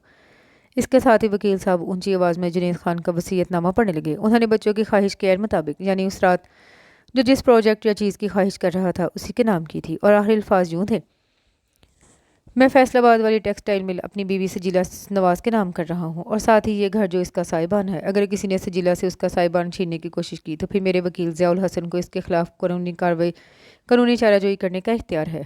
نہیں، وہ ہاتھوں میں چہرہ چھپا کر پھوٹ پھوٹ کر رونے لگی۔ یہ مٹی گارے کی دیواریں اور چھت مجھے سائبان نہیں دے سکتی۔ میرا سائبان تو خود جنید تھے، وہ ہی نہیں رہے تو میں یہ سب لے کر کیا کروں گی؟ مجھے کچھ نہیں چاہیے، وہ روتے ہوئے کہہ رہی تھی۔ وکیل صاحب اٹھ کر اس کے پاس چلے آئے، ملازم سے کہہ کر اس کے لیے پانی منگوایا، پھر گلاس اس کے ہاتھ میں تھما کر اپنا ہاتھ اس کے سر پر رکھ دیا۔ اسی وقت فریحہ نے بنٹی کو جانے کیا اشارہ کیا کہ وہ اپنی ویل چیئر دھکیلتا ہوا اس کے پاس چلا آیا۔ مما پلیز اس طرح نہ روئیں، وہ اس کا ہاتھ تھام کر بولا تو وہ شدت سے رونے لگی۔ پلیز مما، اس نے ملتجی انداز اختیار کیا، مجھے بہت دکھ ہو رہا ہے، اور دیکھیں ضیاء انکل بھی آپ کے رونے سے پریشان ہو رہی ہیں۔ اس نے وہ مشکل اپنی بلند ہوتی سسکیوں کو روکا اور وکیل صاحب سے معذرت کرتی ہوئی اٹھ کر اپنے کمرے میں آ گئی۔ اس کی جگہ کوئی اور ہوتی تو اس وقت جنید خان کی اولادوں پر برتری حاصل ہونے پر اطمینان ضرور محسوس کرتی، لیکن وہ تھی سجیلا نواز جس نے کبھی زیادہ کی آرزو کی نہیں کی تھی، ہمیشہ جو ملا اسی پر قناعت کی، خواہ خواہش کے مطابق یا خواہش کے برعکس، اور اب جو اسے مل رہا تھا اس کا تو اس نے کبھی تصور بھی نہیں کیا تھا۔ زندگی میں شاید پہلی بار وہ اوپر والے سے شکوہ کرنے لگی تھی۔ یا میرے اللہ میاں، کیا مانگا تھا میں نے؟ صرف جنید خان کی زندگی، کہ میرے سر پر سائبان سلامت رہے، اور تو نے وہی سائبان چھین لیا۔ کتنے بہت سارے دن گزر گئے، وہ جو ہمیشہ سمجھوتا کر لیا کرتی تھی اب ان حالات سے کسی طرح بھی سمجھوتا نہیں کر پا رہی تھی۔ ایک دم تنہا ہونے کے احساس نے اسے توڑ کر رکھ دیا تھا، اور وہ زندگی سے ہی مایوس ہو گئی تھی۔ ہر وقت کمرے میں بند چپ چاپ دیواروں کو تکا کرتی، کبھی ہنستی کبھی رونے لگتی۔ اگر کچھ دن اور وہ اس طرح کمرے میں بند رہتی تو یقیناً پاگل ہو جاتی، لیکن شاید قدرت کو یہ منظور نہیں تھا۔ جب ایک دن بنٹی اس کے کمرے میں چلا آیا، وہ خالی خالی نظروں سے اس کی طرف دیکھنے لگی۔ مما، میں بالکل تنہا ہو گیا ہوں، وہ اس کے گھٹنے پر ہاتھ رکھ کر ازردہ لہجے میں بولا۔ ہاں مما، کوئی بھی میرے پاس نہیں، تمہارے بہن بھائی وہ سب تو اسی روز چلے گئے تھے، اور کوئی بھی مجھے اپنے ساتھ لے جانے پر آمادہ نہیں ہوا۔ تمہیں کسی کے ساتھ جانے کی کیا ضرورت ہے؟ یہاں رہ کر کیا کروں؟ کوئی بات کرنے والا ہی نہیں۔ وہ بہت مایوس نظر آ رہا تھا۔ میں جو ہوں، وہ ایک دم کہہ گئی، آپ تو شاید مجھے دیکھنا بھی پسند نہیں کرتی، جب بھی تو اپنے آپ کو کمرے میں بند کر لیا ہے۔ نہیں بنٹی، یہ بات نہیں ہے۔ پھر کیا بات ہے؟ میں نے تو صرف اس لیے اپنے آپ کو کمرے میں مقید کر لیا ہے کہ کہیں تم یہ نہ سمجھنے لگو کہ میں اس گھر پر قابض ہو گئی ہوں۔ یہ گھر آپ ہی کا تو ہے، صرف میرا نہیں، ہم سب کا۔ اچھا، وہ خوش ہوا، اس کا مطلب ہے آپ مجھے یہاں سے نہیں نکالیں گی؟ میں ایسا کیوں کروں گی بھلا؟ میرے بہن بھائی بھی تو آپ کے ساتھ ایسا کر رہے تھے، ان کا عمل ان کے ساتھ ہے، میرا عمل میرے ساتھ۔ وہ خود کلامی کے انداز میں کہہ کر بیڈ سے اتر آئی اور اس کی چیئر دھکیلتی ہوئی بولی، آؤ باہر چلیں، پتہ نہیں باہر کا موسم کیسا ہے۔ بہت خوشگوار، بنٹی خوش دلی سے بولا تھا۔ پھر رفتہ رفتہ وہ اپنے پرانے معمول کی طرف لوٹ آئی۔ ایک جنید خان ہی تو نہیں تھے، باقی سب کچھ تو ویسا ہی تھا، اور پھر جنید خان بھی کب اسے اتنا وقت دیتے تھے؟ اکثر دوروں پر رہتے یا یہاں ہوتے بھی تو اتنے مصروف کہ اس سے بس رسمی باتیں ہی کر پاتے تھے۔ شروع سے اس کا زیادہ وقت بنٹی کے ساتھ گزرتا تھا، اب بھی وہی ساتھ تھا۔ پہلے اسے شبہ تھا، اب وہ یقین کہ وہ صرف بنٹی کے لیے اس گھر میں لائی گئی تھی، ورنہ اگر جنید خان کو بیوی کی ضرورت ہوتی تو وہ اس جیسی عام سی لڑکی سے شادی کیوں کرتے؟ حالات سے سمجھوتا کرنا ہمیشہ سے اس کی مجبوری رہی تھی، اور شاید یہ پہلا سمجھوتا تھا جسے کرنے میں اسے کچھ وقت لگا۔ پھر بھی وہ ہمیشہ کی طرح ہار ضرور گئی۔ اس نے سوچ لیا تھا اب اسے بقیہ زندگی یہیں گزارنی ہے، اسی گھر میں، ایک ایسے جوان بیٹے کے ساتھ جسے ہر قدم پر سہارے کی ضرورت ہے۔ اور جب وہ اپنی سوچ کے ساتھ سمجھوتا کر کے قدرے مطمئن ہونے لگی تو ایک شام سرمد کا فون آ گیا۔ سنو، میں یہیں سے بات کر رہا ہوں، میرا مطلب ہے تمہارے شہر میں موجود ہوں، اگر اجازت ہو تو تمہارے گھر تک چلاؤں؟ آنا چاہو تو ضرور آؤ۔ وہ اس کے پرانے لہجے میں کھو کر بولی، تم سے ملاقات ہو سکے گی یا ابھی اپنے خان صاحب کے ساتھ کہیں جا رہی ہو؟ وہ یقیناً اس کے ساتھ ہونے والے سہنے سے لا علم تھا، جب بھی ایسی بات کر گیا۔ میں کہیں نہیں جا رہی، تم آ جاؤ۔ اس کے ساتھ ہی اس نے سلسلہ منقطع کر دیا، اور کئی گھنٹے بھر بعد وہ اس کے سامنے کھڑا تھا۔ وہ حیران سے اس کی طرف دیکھے گی، اسے ایک سال میں کتنا بدل گیا تھا وہ۔ اس کا وہ چریرا بدن قدرے فربے ہی ماہل ہو کر اسے اپنی عمر سے 4-5 سال آگے لے گیا تھا۔ آنکھوں پر سنہرے فریم کا چشمہ اس کے چہرے کو باوقار بنا رہا تھا۔ بیٹھنے کو نہیں کہو گی؟ وہ اسے یوں دیکھتے پا کر نظریں چراتا ہوا بولا۔ ہاں بیٹھو۔ وہ سر جھٹک کر بولی، یہ بتاؤ گھر میں سب لوگ کیسے ہیں، اور تمہیں اتنے عرصے بعد میرا خیال کیسے ہے؟ تمہیں کسی کا خیال آتا ہے؟ وہ اس کا محاسبہ کرنا چاہتا تھا۔ نہیں، اپنی غلطی کا اعتراف کرتے ہوئے وہ رو پڑی، مجھے تو خود اپنا خیال بھی نہیں آتا۔ کیوں؟ وہ اس کے رونے کی پرواہ نہ کرتے ہوئے پوچھنے لگا، تو جواب میں اس نے اپنے اوپر ٹوٹنے والی قیامت کا احوال کہہ سنایا۔ سجو، وہ کس قدر حیران تھا، تم تنہا اپنی ذات پر اتنے دکھ کیسے جھیل لیتی ہو؟ کم از کم ہمیں اطلاع تو کرتی۔ میرا خیال تھا تمہیں معلوم ہو گیا ہوگا، وہی تو نازل نہیں ہوتی ہم پر، کوئی بتاتا جب معلوم ہوتا نا، اور پھر میں تو ویسے بھی ٹریننگ کے سلسلے میں جرمنی گیا ہوا تھا، ابھی 2 ہفتے پہلے لوٹا ہوں۔ بہرحال ابو جی اور امی کو اطلاع کرتی، وہ تمہارے پاس ضرور آتے، بلکہ تمہیں اپنے ساتھ لے جاتے۔ اپنے ساتھ؟ بالکل، وہ فوراً بول پڑا۔ جنید خان کے بعد تمہارا یہاں کون ہے؟ بنٹی؟ کون بنٹی؟ پھر جیسے اسے فوراً یاد آ گیا، اچھا وہ بنٹی، جنید کا معذور بیٹا۔ لیکن سجو، اس کے اپنے بہن بھائی موجود ہیں، پھر تمہیں کیا ضرورت ہے اس کی گورنس بننے کی؟ گورنس نہیں سرمد، میں اس کی ماں ہوں۔ ماں؟ وہ تلخی سے ہنسا۔ ماں صرف جنم دینے والی ہوتی ہے سجو، اور تمہیں تو یہ بات اچھی طرح سمجھنی چاہیے تھی۔ کیا وہ عورت تمہاری ماں بنی جسے تمہارے ابو نے تمہاری ماں کی جگہ دی؟ وہ عورت میری ماں نہیں بنی تو کیا ہوا؟ میں تو نہیں سجو، وہ اس کی بات پوری ہونے سے پہلے بول پڑا۔ بات اپنی زندگی برباد کرو اس کے لیے جو اپنے ماں باپ کا بھی نہیں تھا۔ یقین کرو، تمہیں وہ ماں اس وقت تک کہے گا جب تک یہ گھر اور ٹیکسٹائل مل تمہارے پاس ہے۔ اگر آج اس کے نام کر دو، تمہیں دھکے دے کر نکال دے گا، اور تم جیسی بے وقوف لڑکی سے کوئی بعید نہیں کہ اس کی باتوں میں آ کر اس کے نام لکھ بھی دو۔ نہیں سرمد، بنٹی ایسا نہیں ہے، وہ تو شروع دن سے میرے ساتھ بہت اچھا ہے۔ ہوگا، پھر بھی میں تمہیں یہاں نہیں رہنے دوں گا، تم میرے ساتھ چلو گی؟ نہیں سرمد، میں اپنا گھر چھوڑ کر کہیں نہیں جاؤں گی۔ یوں کہو بڑے گھر میں رہنے کی عادی ہو گئی ہو، یہ آسائشیں وہاں نہیں مل سکتی۔ کیسی باتیں کرتی ہو؟ وہ روحانسی ہوگی۔ اس بڑے گھر اور ان آسائشوں نے کیا دیا ہے مجھے؟ تو پھر چھوڑو یہ سب اور میرے ساتھ چلو۔ اس کی بے بسی سے دیکھنے پر وہ کہنے لگی، سنو، ہمارا گھر چھوٹا سی لیکن دل بہت بڑے ہیں، اور محبتوں سے لبریز بھی، اور محبتیں دولت سے نہیں خریدی جا سکتی۔ پھر اٹھتے ہوئے بولا، میں کل کی CTO کے کروا رہا ہوں، تمہیں آنا ہو تو ان ساری آسائشوں کو ہمیشہ کے لیے یہیں چھوڑ کر کل 4 بجے اب ایئرپورٹ پر آ جانا، ورنہ پھر ہمیشہ کے لیے خدا حافظ۔ وہ لمبے لمبے ڈگ بھرتا ہوا کمرے سے نکل گیا، اور وہ گلاس ڈور سے اسے جاتے ہوئے دیکھتی رہی۔ سرمد اس کے لیے سوچو کہ نے دروازے کھول گیا تھا، اور وہ الجھتی چلی جا رہی تھی۔ اس کی سمجھ میں نہیں آ رہا تھا وہ کیا کرے۔ کبھی سوچتی اس کی بات مان کر ایک بار پھر نانی اور مومانی جان کی شفیق پناہوں میں جاؤ چھپے۔ کبھی بنٹی کا خیال آتا کہ اس کے جانے کے بعد وہ کتنا تنہا ہو جائے گا۔ رات بھر وہ کوئی فیصلہ نہیں کر پائی۔ صبح اپنے تھکے ہوئے ذہن کو فریش کرنے کے گھر سے لان میں نکل آئی، لیکن یہاں بھی وہی سوچے تھی۔ جلد ہی اکتا کر دوبارہ اندر آئی، کچن کی طرف جانا چاہتی تھی کہ بنٹی کے کمرے میں آہٹ سن کر رک گئی۔ بنٹی اتنی جلدی اٹھ گیا؟ سوچتی ہوئی اس کے کمرے کی طرف آئی تو دروازے کے پاس ہی ٹھٹک کر رک گئی۔ وہ شاید فون پر بات کر رہا تھا۔ فریحہ آپا، کہاں تھی آپ؟ میں کل شام سے آپ کو رنگ کر رہا ہوں۔ ہاں، یہاں خاصی گڑبڑ ہو گئی ہے۔ اس میسنی کا کزن پتہ نہیں کہاں سے آ گیا ہے۔ میں نے خود سنا تھا وہ الو کا پٹھا اسے میرے خلاف برقرار رہا تھا۔ اب میں کیا کروں؟ اگر وہ اس کی باتوں میں آ گئی تو ہمارے ہاتھ کچھ نہیں آئے گا، اور وہ ہمیشہ تو ایسی باتوں پر خاموش نہیں رہ سکتی تھی۔ دروازے کو زور سے دھکا دے کر اندر داخل ہو گئی، اور وہ اسے دیکھ کر گڑبڑا گیا۔ فوراً ریسیور رکھ کر اپنے آپ پر قابو پاتے ہوئے بولا، ارے ماما، آپ اتنی جلدی اٹھ گئی؟ ماما نہیں، میسنی کہو۔ اس نے اپنی پوری زندگی میں کبھی اس انداز سے بات نہیں کی تھی، دانتوں کے ایک دوسرے پر جما کر اور آنکھوں کی پتلیاں سکیر کر۔ کیا مطلب؟ کیا کہہ رہی ہیں آپ؟ بنٹی نے انجان اور منصوم بننے کی ایکٹنگ کی۔ تم اچھی طرح جانتے ہو میں کیا کہہ رہی ہوں، اور مزید کیا کہنے والی ہوں۔ اگر سننے کا حوصلہ ہے تو سنو، ورنہ ابھی اور اسی وقت نکل جاؤ یہاں سے۔ میں بالکل نہیں سمجھا، وہ ڈھٹائی سے بولا۔ کیا سمجھاؤ تمہیں؟ ارے تم تو یہ بھی نہ سمجھ سکے کہ مجھے تم سے ہمدردی نہیں تھی۔ میں نے سچ مچ تم پر اپنی ممتا لٹائی تھی، اور جس پر ممتا لٹائی جائے اس پر جان بھی نچھاور کر دی جاتی ہے۔ یہ گھر جاگیر کیا چیز ہے؟ ماما مت کہو مجھے ماما، میں تمہاری ماں نہیں ہوں، اور تمہارے جیسی رشتوں کا تقدس پامال کرنے والی میری اپنی سگی اولاد بھی ہوتی تو میں اس کا بھی گلا دبا دیتی۔ اس کی آواز بھر آ گئی تو اس کی طرف سے رخ موڑتے ہوئے بولی، تم نے مجھے بہت دکھ پہنچایا ہے بنٹی، اس کے لیے میں تمہیں کبھی معاف نہیں کروں گی۔ بہت زیادہ اور جلد سے جلد حاصل کر لینے کی ہوس نے تم سب کو اندھا کر دیا۔ ارے یہ سب کچھ تمہارا ہی تو ہے پھر۔ لیکن نہیں، میں جنید خان نہیں ہوں جو تم لوگوں کی حقیقت جاننے کے بعد بھی اتنا کچھ تمہارے نام لکھ کے میں اس ساری دولت اور جائیداد کو اپنے ہاتھوں سے آگ لگا دوں گی، لیکن تمہارے حوالے نہیں کروں گی۔ تم ایسا نہیں کر سکتی، وہ جناب آپ سے تم پر آ گیا، میں کیا کر سکتی ہوں یہ تم اچھی طرح جانتے ہو، اور اس سے پہلے کہ میں تمہیں کسی کوڑے کرکٹ کی طرح اٹھا کر باہر پھینکوانے کا سوچوں، اپنی فریحہ آپی کو فون کرو کہ تمہیں لے جائے، ورنہ کیا کر لو گی تم؟ وجیہہ یہ سب ہمارے باپ کی جاگیر ہے، اور ہم تمہیں اس پر اتنی آسانی سے قابض ہونے نہیں دیں گے۔ شٹ اپ، وہ اس سے بھی اونچی آواز میں چیخی۔ ویسے بھی مجھے جاگیروں پر قابض ہونے کا کوئی شوق نہیں، اور رہے تم بھی اپنے دل سے یہ خیال نکال دو کہ کچھ حاصل کر سکو گے۔ اس کے ساتھ ہی وہ فون کی طرف بڑھی اور ریسیور اٹھا کر وکیل ضیاء الحسن کے نمبر ڈائل کرنے لگی۔ دوسری طرف جب وکیل صاحب آن لائن پر آ گئے تو کہنے لگی، ضیاء صاحب، میں ہوں سجیلا نواز۔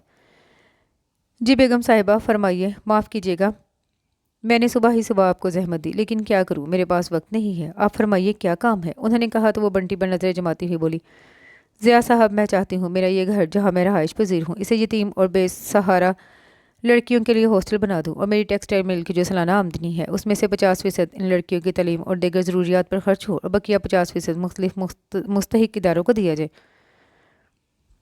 वो तो बेगम साहिबा आप कहाँ जाएंगी? वकील साहब शायद मजाक समझे थे। मैं इन्हीं राहों पर लौट रही हूँ जहाँ कदम कदम पर मोहब्बतों के फूल खिलते हैं।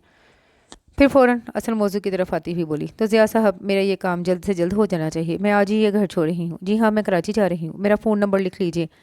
आइंदा मुझसे इसी नंबर पर रब्ता कीजिएगा। दूसरी तरफ वकील साहब की बात सुनकर बंटी की तरफ देखते हुए हंसकर बोली, जी हाँ ज़िया साहब, बंटी मेरे इस इकदाम से बहुत खुश है। आप तो जानते हैं वो खासा खुदा तरस है, बेचारा चलने से मजूर है, वरना आप देखते वो गरीबों मस्किनों के लिए क्या कुछ करता। अच्छा, खुदा हाफिज़। वो रिसीवर रखकर पूरी तरह बंटी की तरफ मुतवज्जा हुई। जो उसे इसके खतरनाक इरादे नजर आए, वो हाथों में रॉड लिए गालबन उस पर हमला करना चाहता था कि वह पहले पीछे हटी, फिर भागकर दरवाजे में आ खड़ी हुई। मैं अगर चलने से माजूर ना होता तो तुम्हें इस वक्त जिंदा यहाँ से नहीं निकल सकती थी। वो गुस्से में पागल होकर रॉड उसकी तरफ फेंकते हुए बोला, मैं जानती हूँ। वो अपना बचाव करते हुए इत्मीनान से बोली, फिर बाहर निकलकर दरवाज़ा बंद करती हुई अपने कमरे में आ गई। फिर 4 बजे तक का वक्त उसने बेहद मसरूफ़ गुजारा। इस दौरान उसने जुनैद खान की बाकी औलादों को फ़ोन करके अपना प्रोग्राम बताया और जवाब में उनकी गालियाँ सुनी। दोपहर होने तक फरिया का ड्राइवर गाड़ी ले आया और बंटी को अपने साथ ले गया और बंटी को जाते देखकर उसकी आंखों के किनारे भीग गए थे। काश बंटी ऐसा ना होता, उसने सोचा था। ठीक 4 बजे वो एयरपोर्ट पर मौजूद थी। उसने देखा सरमद मुतलाशी नज़रों से यकीनन उसे ही खोज रहा था। वो एकदम उसके सामने जा खड़ी हुई। मैं आ गई हूँ सरमद, इन सारी आसाइशों को हमेशा के लिए छोड़कर। वो कितनी देर तक बेयकीनी से उसकी तरफ देखता रहा। फिर उसकी आंखों में एक साथ कई चिराग जल उठे। जाने कब से सीने में दबी सांस होंठों की कैसे आज़ाद की। फिर झुककर ब्रीफ केस उठाया और कदम बढ़ाता हुआ कदरे शरारत से बोला, आ तो गई हो लेकिन मुझसे ज़रा फासले पर चलो। क्यों? वो हैरान होकर बोली, भाई लोग क्या कहेंगे, इतना हैंडसम बंदा और साथ में। आगे गुनगुनाया, नाले लम्मी ते नाले काली। क्या? उसके मुंह से हल्की सी चीख निकल गई। रूठते हुए बोली, मैं भी वापस चली जाऊंगी। जा सोगी वापस? बराह रास्त उसकी आंखों में देखता हुआ बोला, शायद नहीं। यकीन से कहो। कभी नहीं, कभी नहीं। एक बार नज़रें झुकाकर बोली। दूसरी बार उसकी आंखों में देखते हुए तो वो अंदर तक सरशार होकर मुस्कुराया और चलते हुए उसका हाथ थाम लिया। और इसके साथ ही ये खूबसूरत सा नावल अपने अख्ताम को पहुंचा।